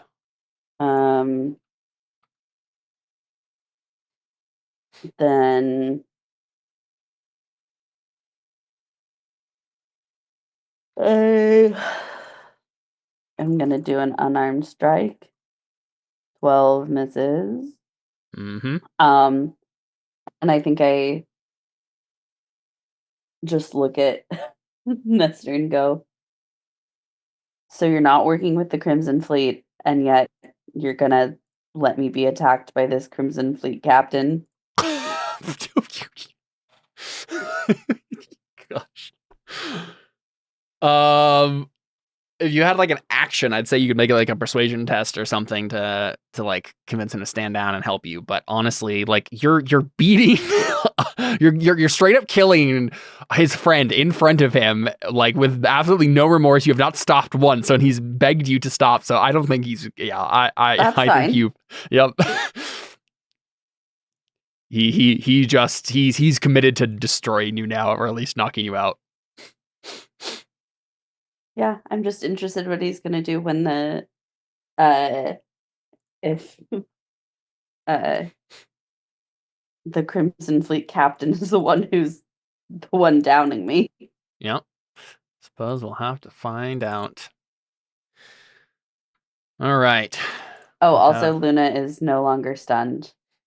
Ah, so yes, I'm yes. probably going to die. Goodbye, everybody. Okay. So, need to figure out where that guy ended up. Oh, yeah, here we go. I mean, hey, but now Luna finally gets a chance to actually talk to you, and maybe she'll shoot the other guy and be like, there, that good enough for you? Holy moly. All right, take a look out of the corner of your eye. You see that there's another person on the deck of the ship. The drow has made it his way up here with Dimension Door. So he is going to probably just shoot with a crossbow, with his hand crossbow here. I'm closer. Yeah, 30 feet, I think, is what he needs to be. Yep. Shoot with his hand crossbow. 24 hits, I assume? Yeah. Unless it hits your mirror image. Oh, yes. So we're going to roll that. This is definitely important. Nope. Okay, oops, sorry, I didn't mean to roll that again. I was trying to roll for damage. 9 piercing, and then make a con save. If you fail this by 5 or more, you go unconscious. Oh my god. Well, technically I can't fail this unless because I have a +10 to Constitution, but yeah, I guess if I get a crit, right, like fail. No, I think you'll be poisoned, but you won't go. It's not 5 or more if in that case, which so. Okay, all right. Well, that's good, I suppose. You're strong enough that you won't go unconscious from this. Hold on. Why am I okay? There we go. Sorry, I could not math there for a second. Mm-hmm. Okay, I'm good. Yep. You shrug it off. And then I think that's all he can do. Let me check. Yeah, okay. If he doesn't make scimitar attacks, he has to do. Yeah. Seems weird. But okay. Don't think he has anything else, so that's all from him for now. Okay, it's Benedict's turn. All right, he's going to go ahead and go 10 feet, 10 feet, and make his way up here. He sees what's going on. He's like, Audrey! These two pirates start like turning to him.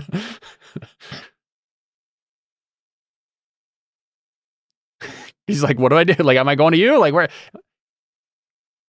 Am I running this way? Um,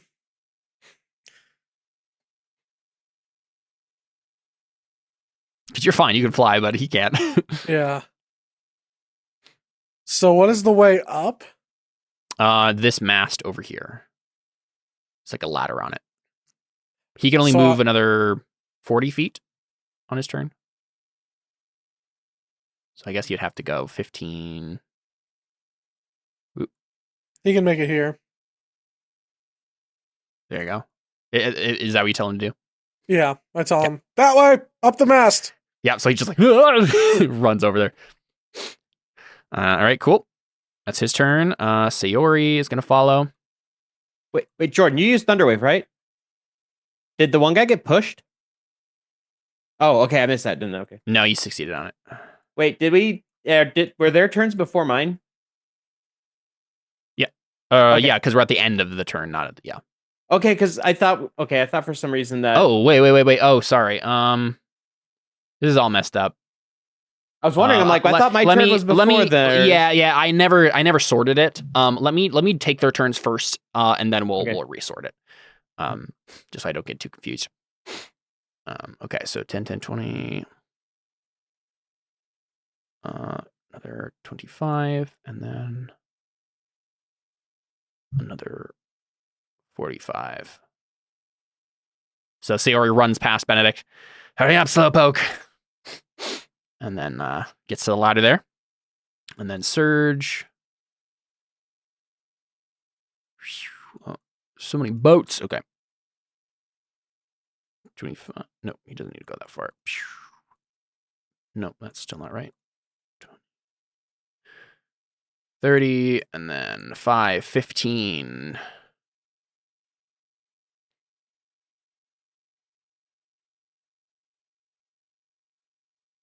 And Surge is trying to move past them.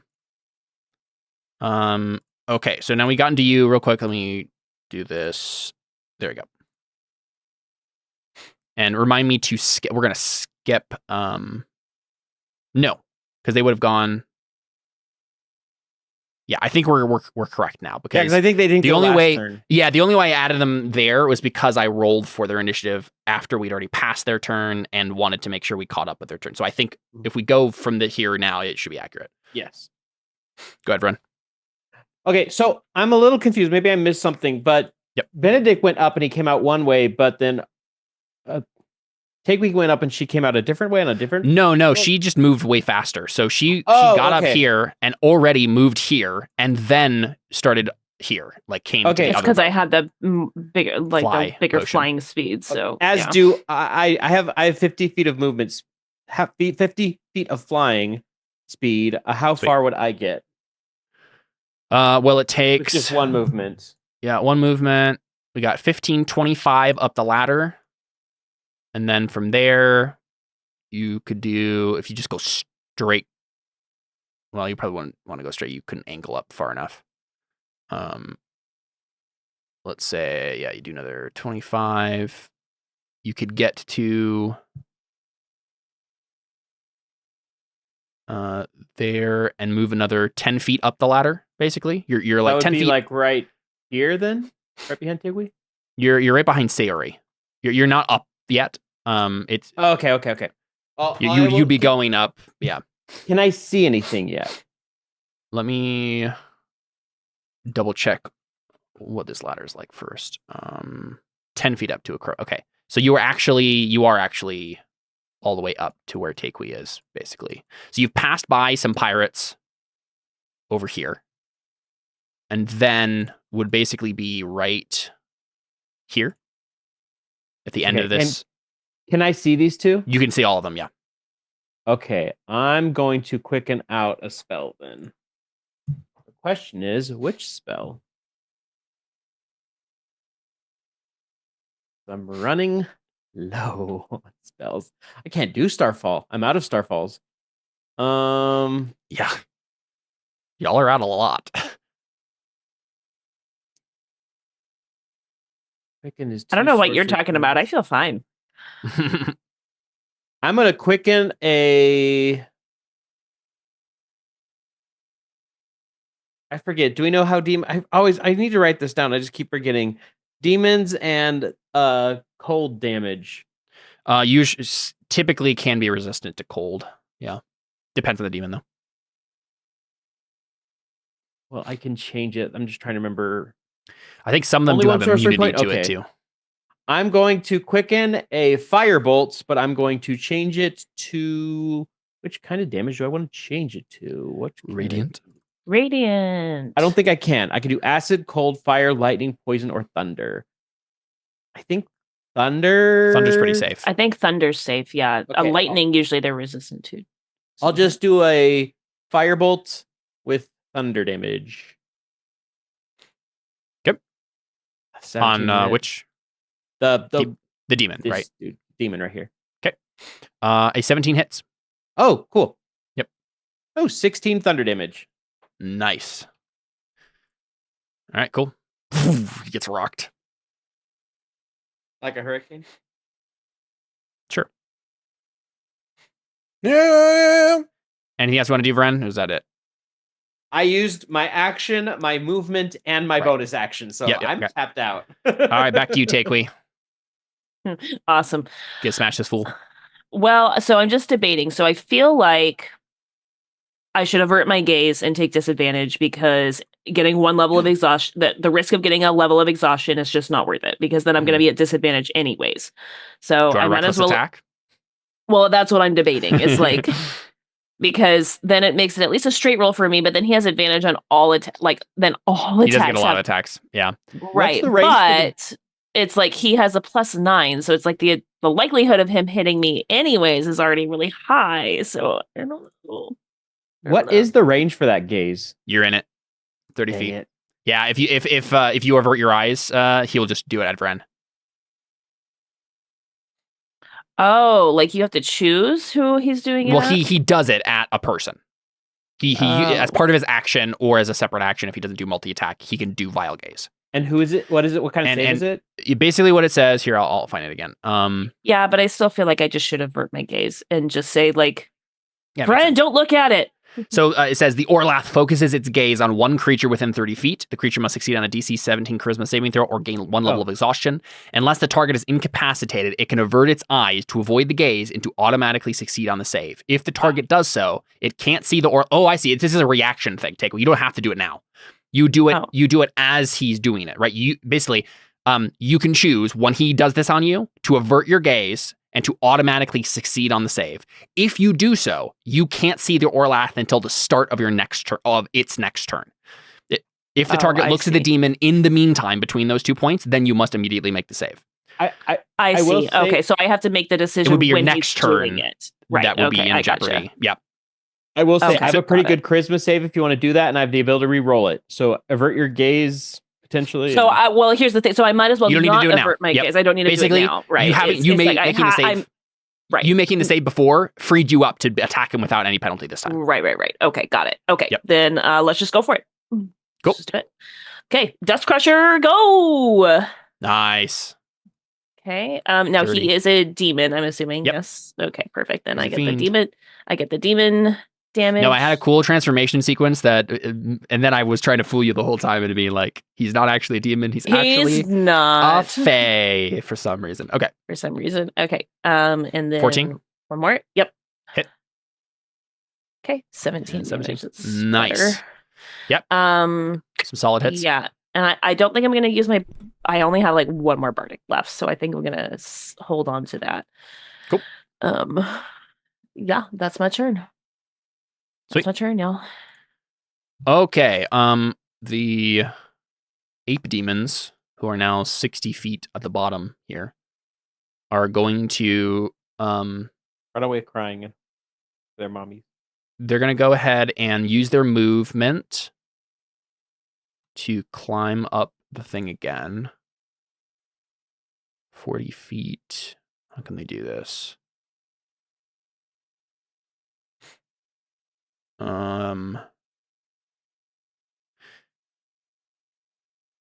Let me look up something real quick. How does jumping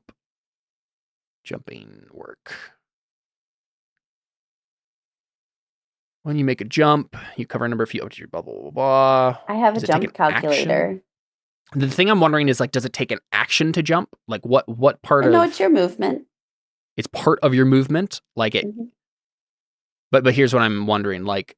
You can't jump more than your movement speed. You can't move more than your Okay. movement speed in one turn. So if you jump at the end of your movement, but you only had 5 feet left of movement, you only can only jump 5 You only feet. jump 5 feet, and then you're It's in the kinda air, and then you weird. would finish the jump the next turn. Okay. No, if you finish the jump in midair, you fall immediately. That's dumb. It's how it works. It's really dumb. Okay. If you I think- run for... Yeah. Go ahead. I was going to say, like, if you have a speed of 30 and you run for 25 feet, you try and jump, you go 5 feet. And then you fall down immediately. Very silly. Yes, it is. Okay.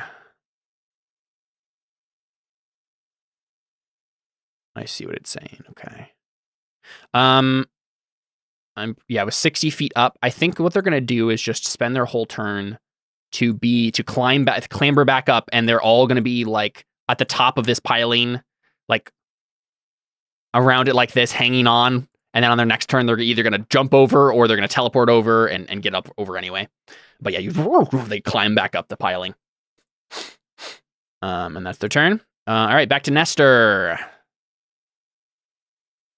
You've made him do this. All right. 20. I assume that 27 hits, right? And the 29, since he gets advantage. Oh, yeah, he does. Okay, 12 and 13 piercing. Mhm. Here, wait. Let me check on that ensnaring strike real quick, because it might last only a certain amount of time. Let me check. It lasts up the duration of the spell, which I think is up to. It's concentration. Yeah, you just haven't hit him at all. Yeah, that makes sense. Okay. All right. And I doubt it's going to take longer than 1 minute to finish you off at this point. Okay. The captain here is going to come up behind you like this, so she can flank you, and then will attack.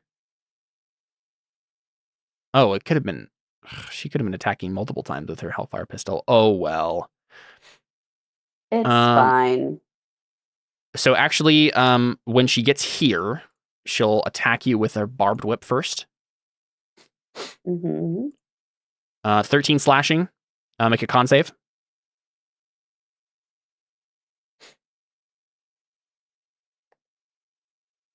Okay, you're fine.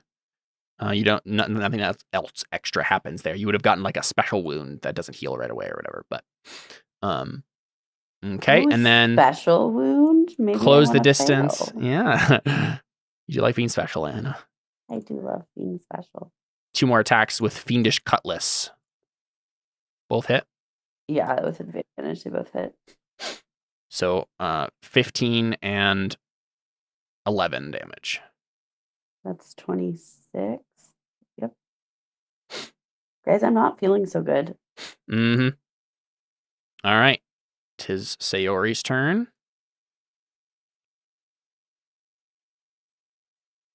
Wait, when did I...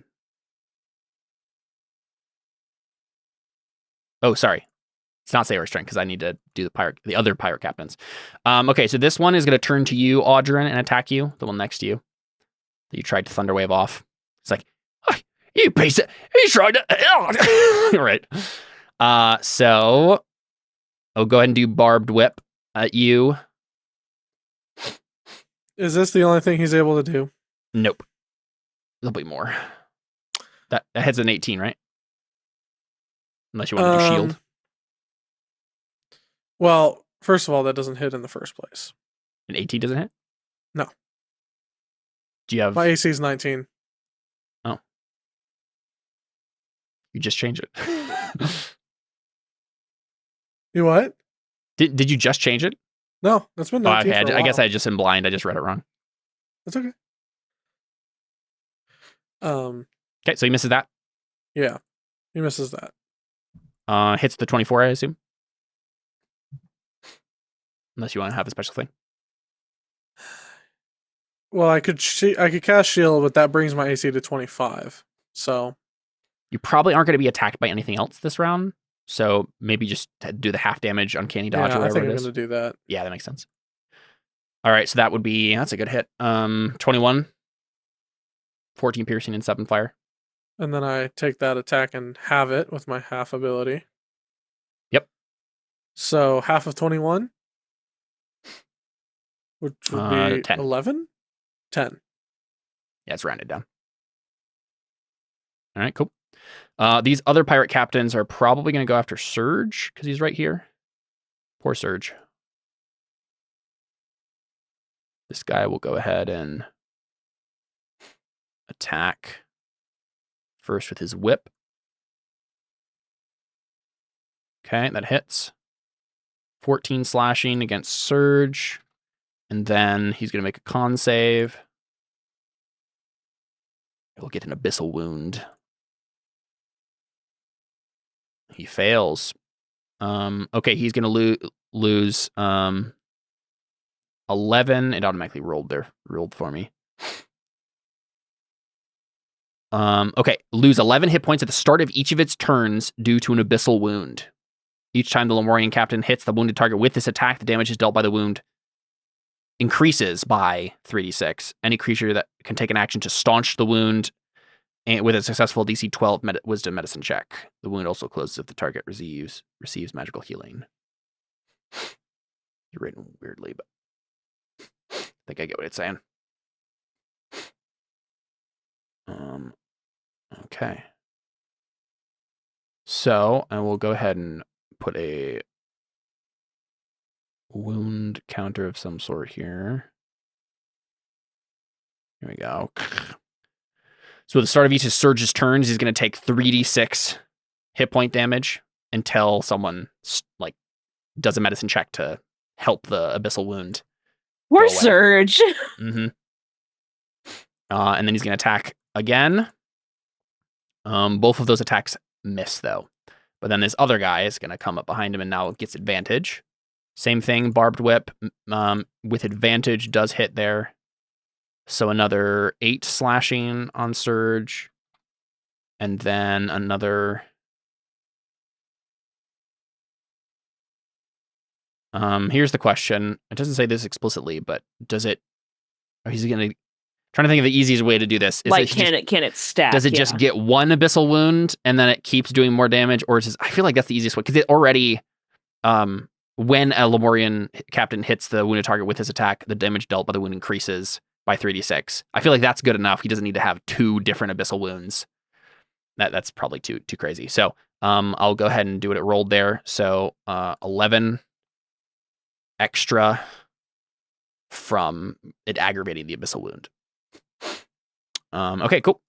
And then Sayori is going to take her turn, and it's 10 feet up until she's right next to you guys, right, like below Ren, basically.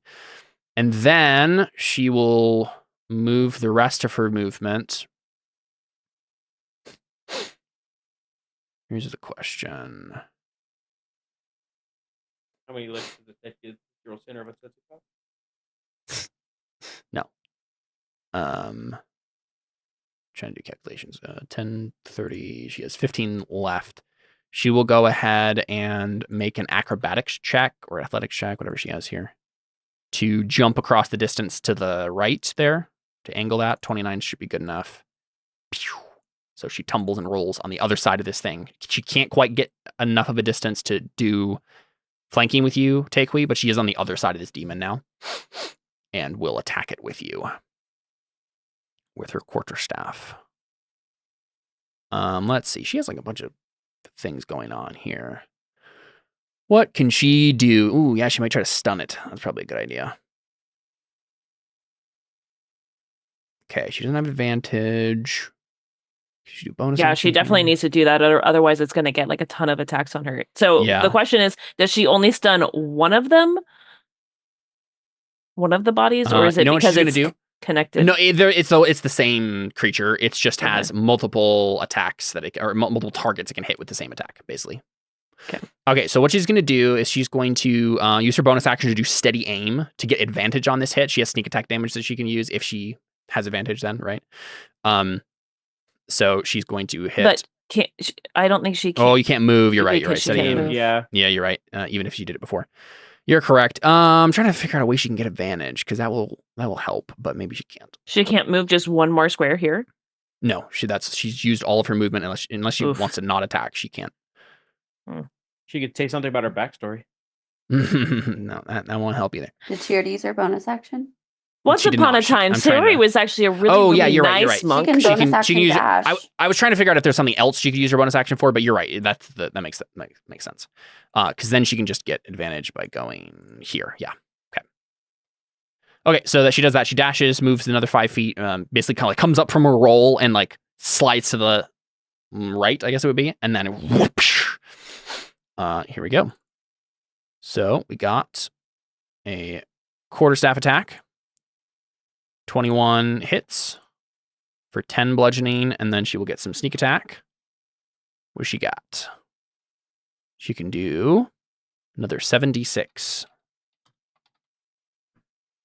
Another 18. Actually, it wasn't super great, but there we go. And then she will go ahead and, well, she'll do her second attack first. Quarterstaff, another hit. Another 11. And then she will do the like stunning strike.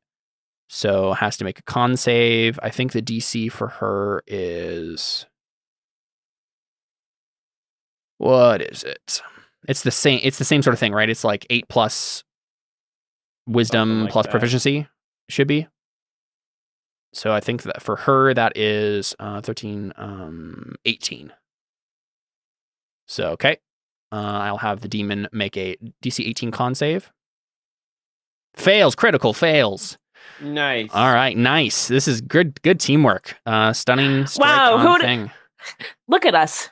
Who'd thought? Who'd have thought? Yeah. Yeah, you at one point in this campaign you swore eternal vengeance on Sayori. So and then quickly forgot about it because the next time I asked you about it, you're like, "What did I?" No, that makes sense. We've been doing this campaign for what, like 3 years or 5. something. Yeah. Oh, I thought it was longer than that. Okay, yeah. Yeah, actually, it has been longer than that. It's like 4 years now. Yeah. Yeah. Goodbye, cruel world. Okay, so Audrin, 'tis you.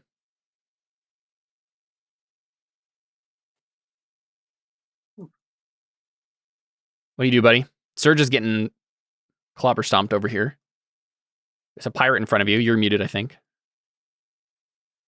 No, he's not muted. Oh no, now he's muted.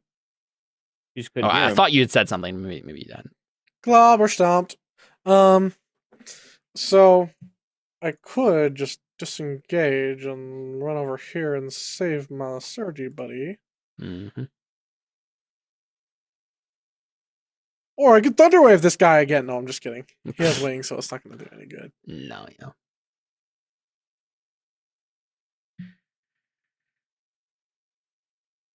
I mean, to be fair, if you have someone some way to Thunderwave the apes on the piling, you get them all to fall again.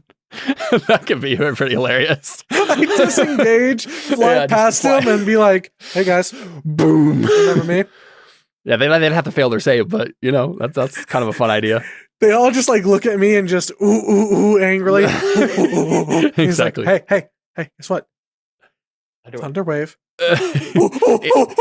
Yeah. Oh, shit. In the subtitles, we have angry oohing and then scared oohing. Panicked oohing. Yeah, panicked oohing.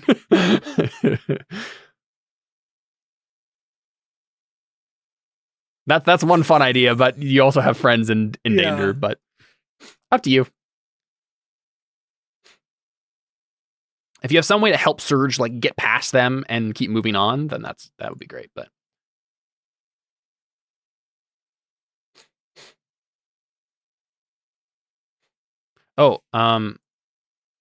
here's a question. Audrin, you Surge cast that warding bond thing on you, right? But you haven't gotten hit Yes. yet. Yeah?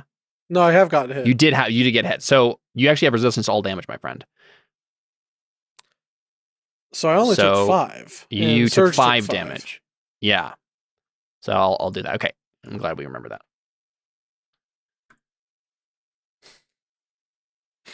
Surge is still in triple digits. We're okay.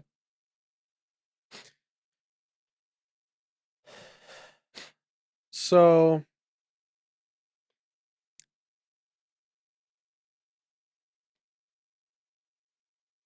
I could. Yeah, I think I'm gonna use my bonus action to dash. Gonna go ahead and let this guy get an attack of opportunity on me. Cool. Yep, makes sense if you have resistance to all damage. Yeah, and then I'm gonna come over here. Oh, actually, sorry. Ignore that. He would have done his barbed whip. Which doesn't hit. I suppose they're the same roll, and I could have just said that he did barbed whip instead, but I'll be kind, and yep, he missed. Okay. Because that's what I did.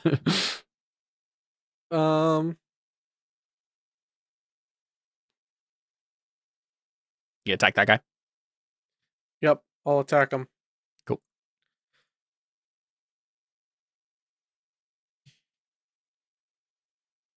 And because he's within a couple feet of my ally, Sneak attack. Sneak. Very nice. This guy looks like the most damaged of your guys you got hit with a cannon too. So Cool.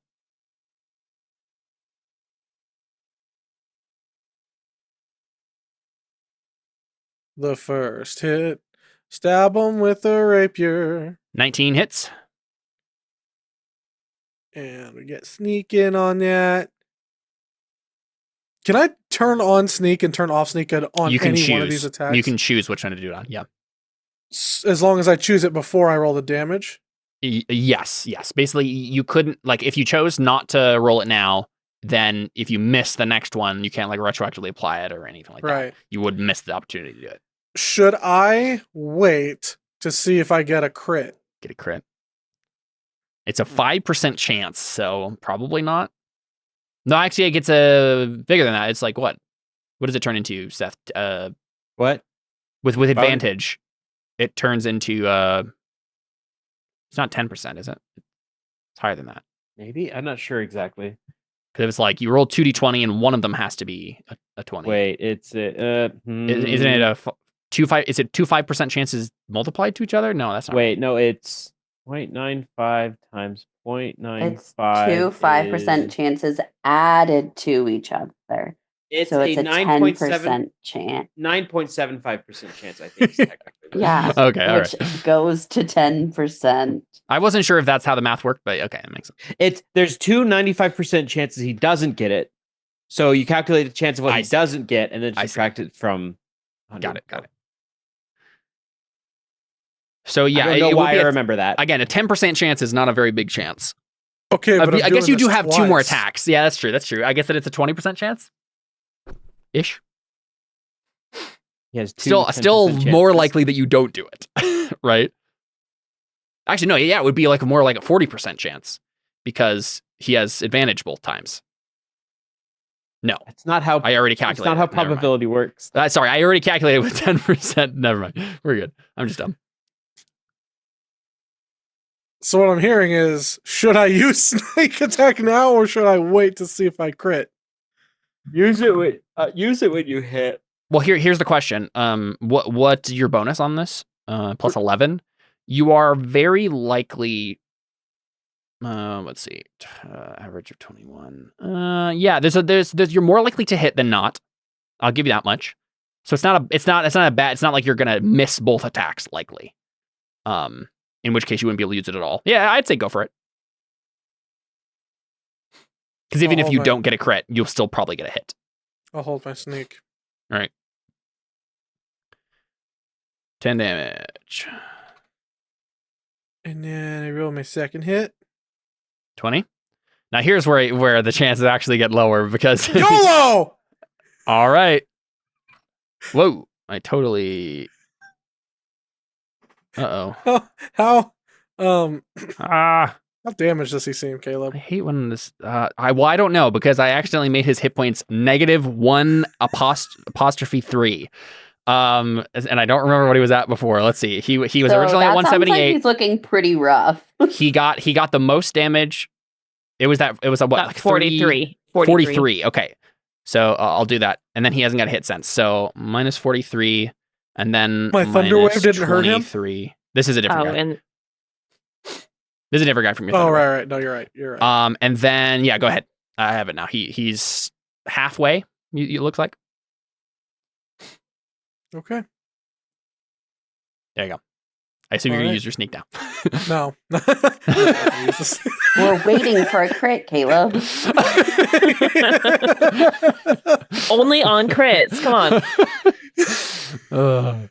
It's called strategy. It'd be hilarious if someone thought you could like keep stacking them and just like every turn you get one and you just keep waiting for the crits. In your bank. Yeah, I didn't think that. Was there a point where you did? Here we go. 30. Nice. Yeah, I mean 30? you've done a good amount of damage on that. Not down yet though. All right, cool. Is that it? I action search. No, I'm just kidding. I can't do that right now. That'll be it for me. Right. For now. Luna Mendez. It's time for her to get revenge, you know? Goodbye, everybody. I've got to go. So Luna finally recovers, and I think it's probably like Anna, even if you're not actually attacking the two people next to you, right? Like you're focused on Luna, you're not able to, like you are, I assume, still trying to dodge their attacks. And so you're having to focus too much on dodging their attacks. And so like Luna gets a moment to like recover herself and stumble against the side of the railing and then finally get up. And there's a moment where you're just like not able to get to like even bring your staff to bear in the narrative here against her. And so you're turned towards like the pirate probably, right? And Luna grabs out her, her black sword. I mean, like, sure, that can be the narrative. I just don't think I would be turned towards anybody else. Mm-hmm. Mm-hmm. I'm pretty focused on Luna. Well, either way, you're not able to like bring your staff to bear. There's a No. moment here where she can retaliate, right? In the narrative. And I'm gonna double check and make sure she can do her max damage possible. Well, here's the thing. You don't have to worry about that. Like, Yeah, I know. She's not going to be able to get a satisfying revenge because it's going to be quite quick. Well, part of the problem here, Anna, is she has a black sword. Oh, okay. Bye, everybody. Uh-huh. And we see her bring it to bear, and she looks at you and she says, I'm not going to say this out loud, but basically she says, "Take this, B word," and then stabs you in the face, right? Okay, here we go. She doesn't have advantage on this, but she does have people 5 feet. No, she does. And 5 She feet would of her. have advantage because I'm restrained. Oh yeah, because you're restrained. You're right. All right, here we go. 25 hits. Yeah. She's going to do so much damage. First, she does 8 piercing. Okay. That take you down? Nope. Okay. Then she does another 10d6 in sneak. Yeah, that's going to take me down. 39. Okay. That takes you down. Yeah. And then I think the way the black sword works is like you have to like kill someone with it to like actually perma kill them. So you're into unconsciousness, I assume, Yeah. right? And then Does she do any more damage on this she does. attack? Make a con save. Actually, it doesn't matter, right? Because it just does a death save. Well, that's what is it a new attack right now? No, I guess it's part of it because it's like you make a con save, No, you get so poison then- damage. So then I don't have to do anything. You would take the poison damage, but it doesn't affect anything. Right. I guess there's probably no possibility she's going to do. Well, I just calculated. Negative. I still have. It would still take over 100 hit points to get me below my maximum. Yeah, so she can't make that with 12d6. Yeah. So. Okay. Yep. So you're also being poisoned by this blade, but she doesn't. So luckily for you, she does not actually have another attack on this Mhm. turn. She just has the one attack. Yeah, nothing really else she can do here. Oh, she had a reaction this whole time. But I guess she can't do reactions if you're stunned, right? She didn't have a reaction when she was stunned, so. Okay, yeah, that makes sense. She will use... Yeah, no, she doesn't have... Yeah, there's nothing else she does. She has a bonus action, doesn't really need to use it on anything.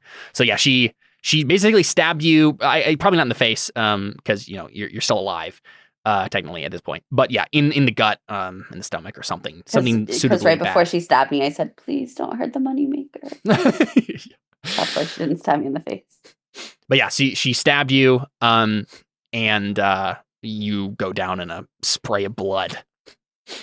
Nestor is suitably like shocked and horrified, but That's why I was like, look, yeah, if I have to make the ultimate sacrifice to show how insane this girl is, I'm ready. I hate her so much. All right. NPCs continue to move in the background here. Okay, we got Benedict, who is going to... honestly, he's probably not going to go up the ladder yet because he wants to make sure his friends don't die. So he'll stay up here and do some magic to help you too. Let's see. What can you do? Okay, just as frightened. He's looking at his pipes of haunting right now, but I don't know if it's be helpful. Maybe like they would have disadvantage, but probably not enough to. Charmed creature. Let's see. Okay. Does he have any channel divinity left? That's the question. I really think he should have channel divinity left. I think he's only maybe used one. If that. Yeah. No, he did it twice. Oh, he did. I don't remember what he used it for, but he did one spell slot regain, and I think he did something else. But yeah, I had been marking it somewhere here, and it looks like it's not. He has 0. That's right. He has other things he can do. At the very least, if he can't find any other creative thing to do, he'll probably like heal surge or something. But let's see. He does have embodiment of the law. Let's see. Oh, that's cool. That is pretty neat. Maybe he does that. Because he does have... Nope, he doesn't have any spell slots left for that. Compulsion, maybe. Ooh, creatures. Nice. I can hear you. That might be a good... Yeah. Okay, yep. Okay, this is what he's going to do. He's going to use embodiment of the law to cast compulsion, which is part of the enchantment school, with a casting time of 1 bonus action instead of 1 action. So that's the first thing he's going to do. And then this means that all creatures who can hear him, which is basically, I mean, honestly, it could be a lot of people. Can you hear? Can Luna and Nestor and my pirate captain hear him? I think they probably could, right? I mean, like, if you're gonna do this kind of thing, wouldn't you like shout it? I think so, right? Honestly, I think every creature... It says it's a range within 30 feet, though. Oh, you're right. Oh. Within range. But what if he yells really loud? Yeah, that would be super cool. His persona expands. Right, his aura. Yeah, he'll still do this, but he's gonna try to basically get these 2 guys to run away, so you guys can keep going. They're going to go ahead and make wisdom saving throws. Spell save DC 21. So I think they're going to likely fail this. Oh, no. Their spell save DC is bigger than mine. They have good wisdom. So we'll see. Fail. Aha! Exact same roll both times. Which means on a failed save, the target is affected by this spell. Until the spell ends, you can use a bonus action on each of your turns to designate. Oh, you know what? He's not going to do this then. He's not going to make it a bonus action. To cast the spell, because then he has his bonus action to use now. On each of your turns to designate a direction that is horizontal to you. Each affected target must use as much of its movement as possible to move in that direction on its turn. It can take its action before it moves. After moving in this way, it can make another wisdom saving throw to try to end the effect.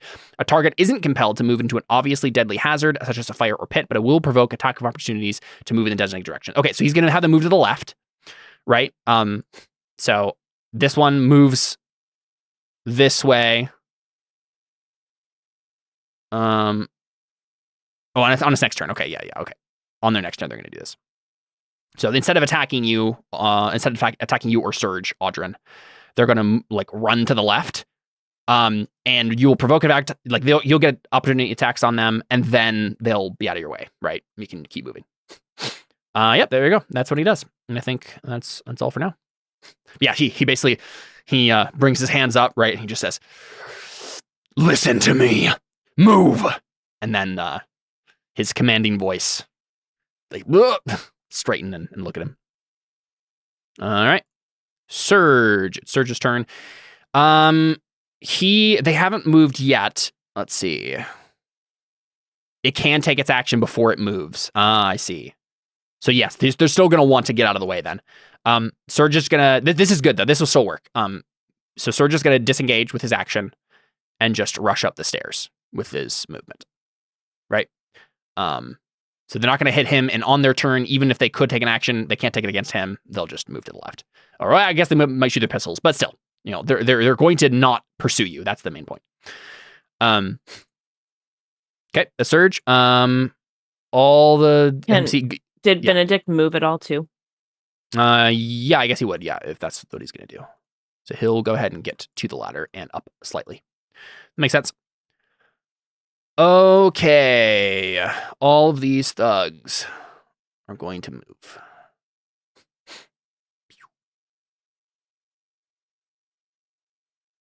Just going to do this kind of abstractly if I can. There we go. So 15. Okay. We will say that they... Was it F2? Okay. They're going to pop up somewhere here.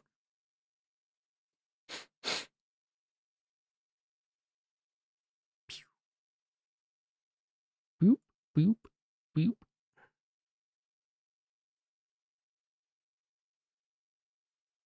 All right. Anna, it's you. Death save. No, I stabilized. Ah, yes, right. Okay, cool. Well, that's good though. Sounds good. Yep. So Anna, her. Let's do this then for drama's sake. Let's say she stabs you in the throat. And then my face let's say she stabs you in the throat, right? So right through like the esophagus, and it's horrific and terrible, and you drop to the earth, and then it seals up, right? You're still like gargling, you have internal injuries, but like, it's not visibly stabbed through throat anymore. All right, cool. And then you're just stabilized on the ground. It is the Dark Elf's turn. Dark Elf is going to look past Takui at you, Vren. And I can use my reaction to avert my gaze? This is a different guy. This is the Dark Elf. The drow guy, yeah. Yeah. Sorry, I missed that part. He's like, I know you. I think he quirks his head. Oh. And he says, Vren? Do I know this guy's name? Yeah. Let's say you do. I just so trouble saying. wait. I gotta think of a name. You can come up with whatever, specific relationship you had with the guy, but Salvin, you mad dog. How have you been? I don't know what accent that was. Salvin, or just say Salvin. Yeah, and I think like his face hardens, and then it's obvious to all of us that like he doesn't like you, and then shoots you anyway, right? Yeah. So it's like at first we're like slightly unclear. It's like, wait a second, is this his like an old friend or something? And then he's like, I hate you. And then let's see, I think he can move closer. Honestly, I'm kind of happy for Salvin. He's getting the same feeling that I'm getting out of getting to brutally attack someone that you hate. And so I really just can't be mad at him. Let's see here.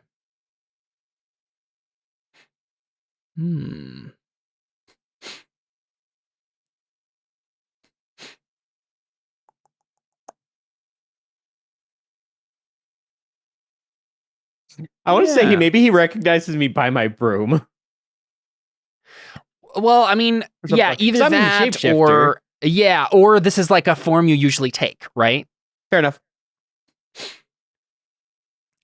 And then you know what? Yeah, he doesn't care about this demon. He's gonna cast Cone of Cold on all y'all. Great. Everybody make a con save.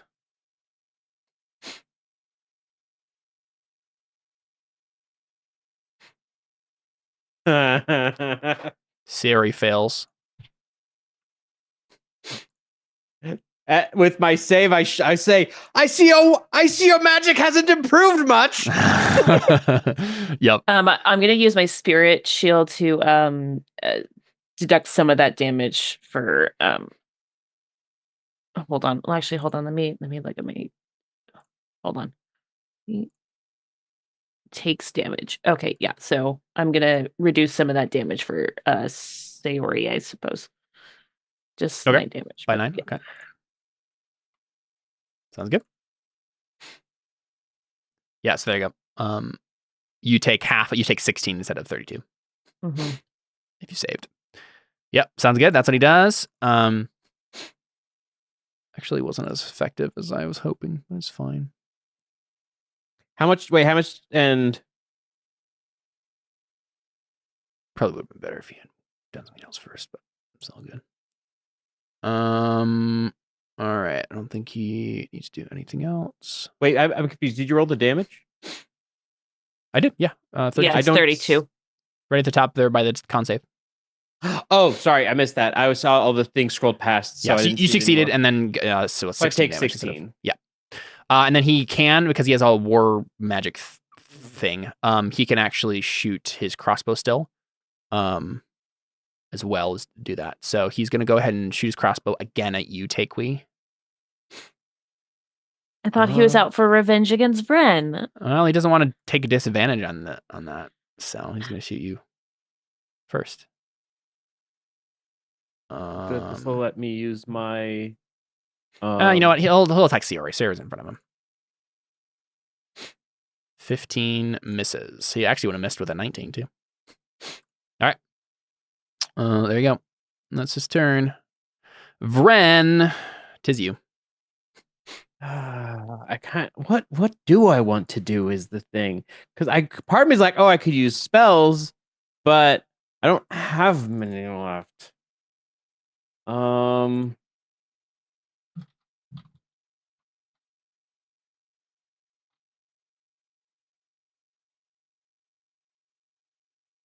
Because I don't think I can quicken a cantrip and cast a cantrip, can't I? They have to be separate. I don't remember actually.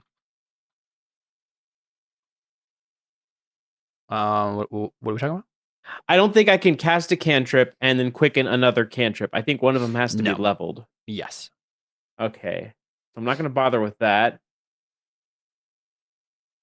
I think Vren is just going to quit back. Let me show you how it's done. And shoot a firebolt at him. Nice. Would I yeah. know, So, actually? Would I know what his resistance is with yeah, he's a me? dark elf. He doesn't have resistance to Okay, I was anything. pretty sure. He's like a humanoid.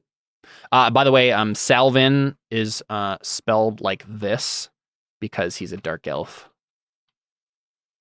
I was gonna call him Salvador. Oh, that's a sick name. I was gonna call him Salvador, but I'm like, no, that's too Spanish. Yeah, I mean I'll there are humans who are Spanish in this Ooh. actual world. So. Oh, no, wait, never mind. That wasn't nearly a crit. But I 29 to hit. I'm assuming hits for 15 damage. Nice. So I'm just like, let me show you how it's done. Ah, yes, a cantrip. Very, very terrifying. I'm out of spells. You can cry to yourself. Kind of. I'm out of spells. Anything else? I don't know what else I could do. I could move, but that would just get me in range of him. Yeah. I'm staying behind the meat shields. Why don't you come closer and we can deal with this without magic? No, thank you. Quite happy where I am. All right, Takewee. You want to finish off this demon?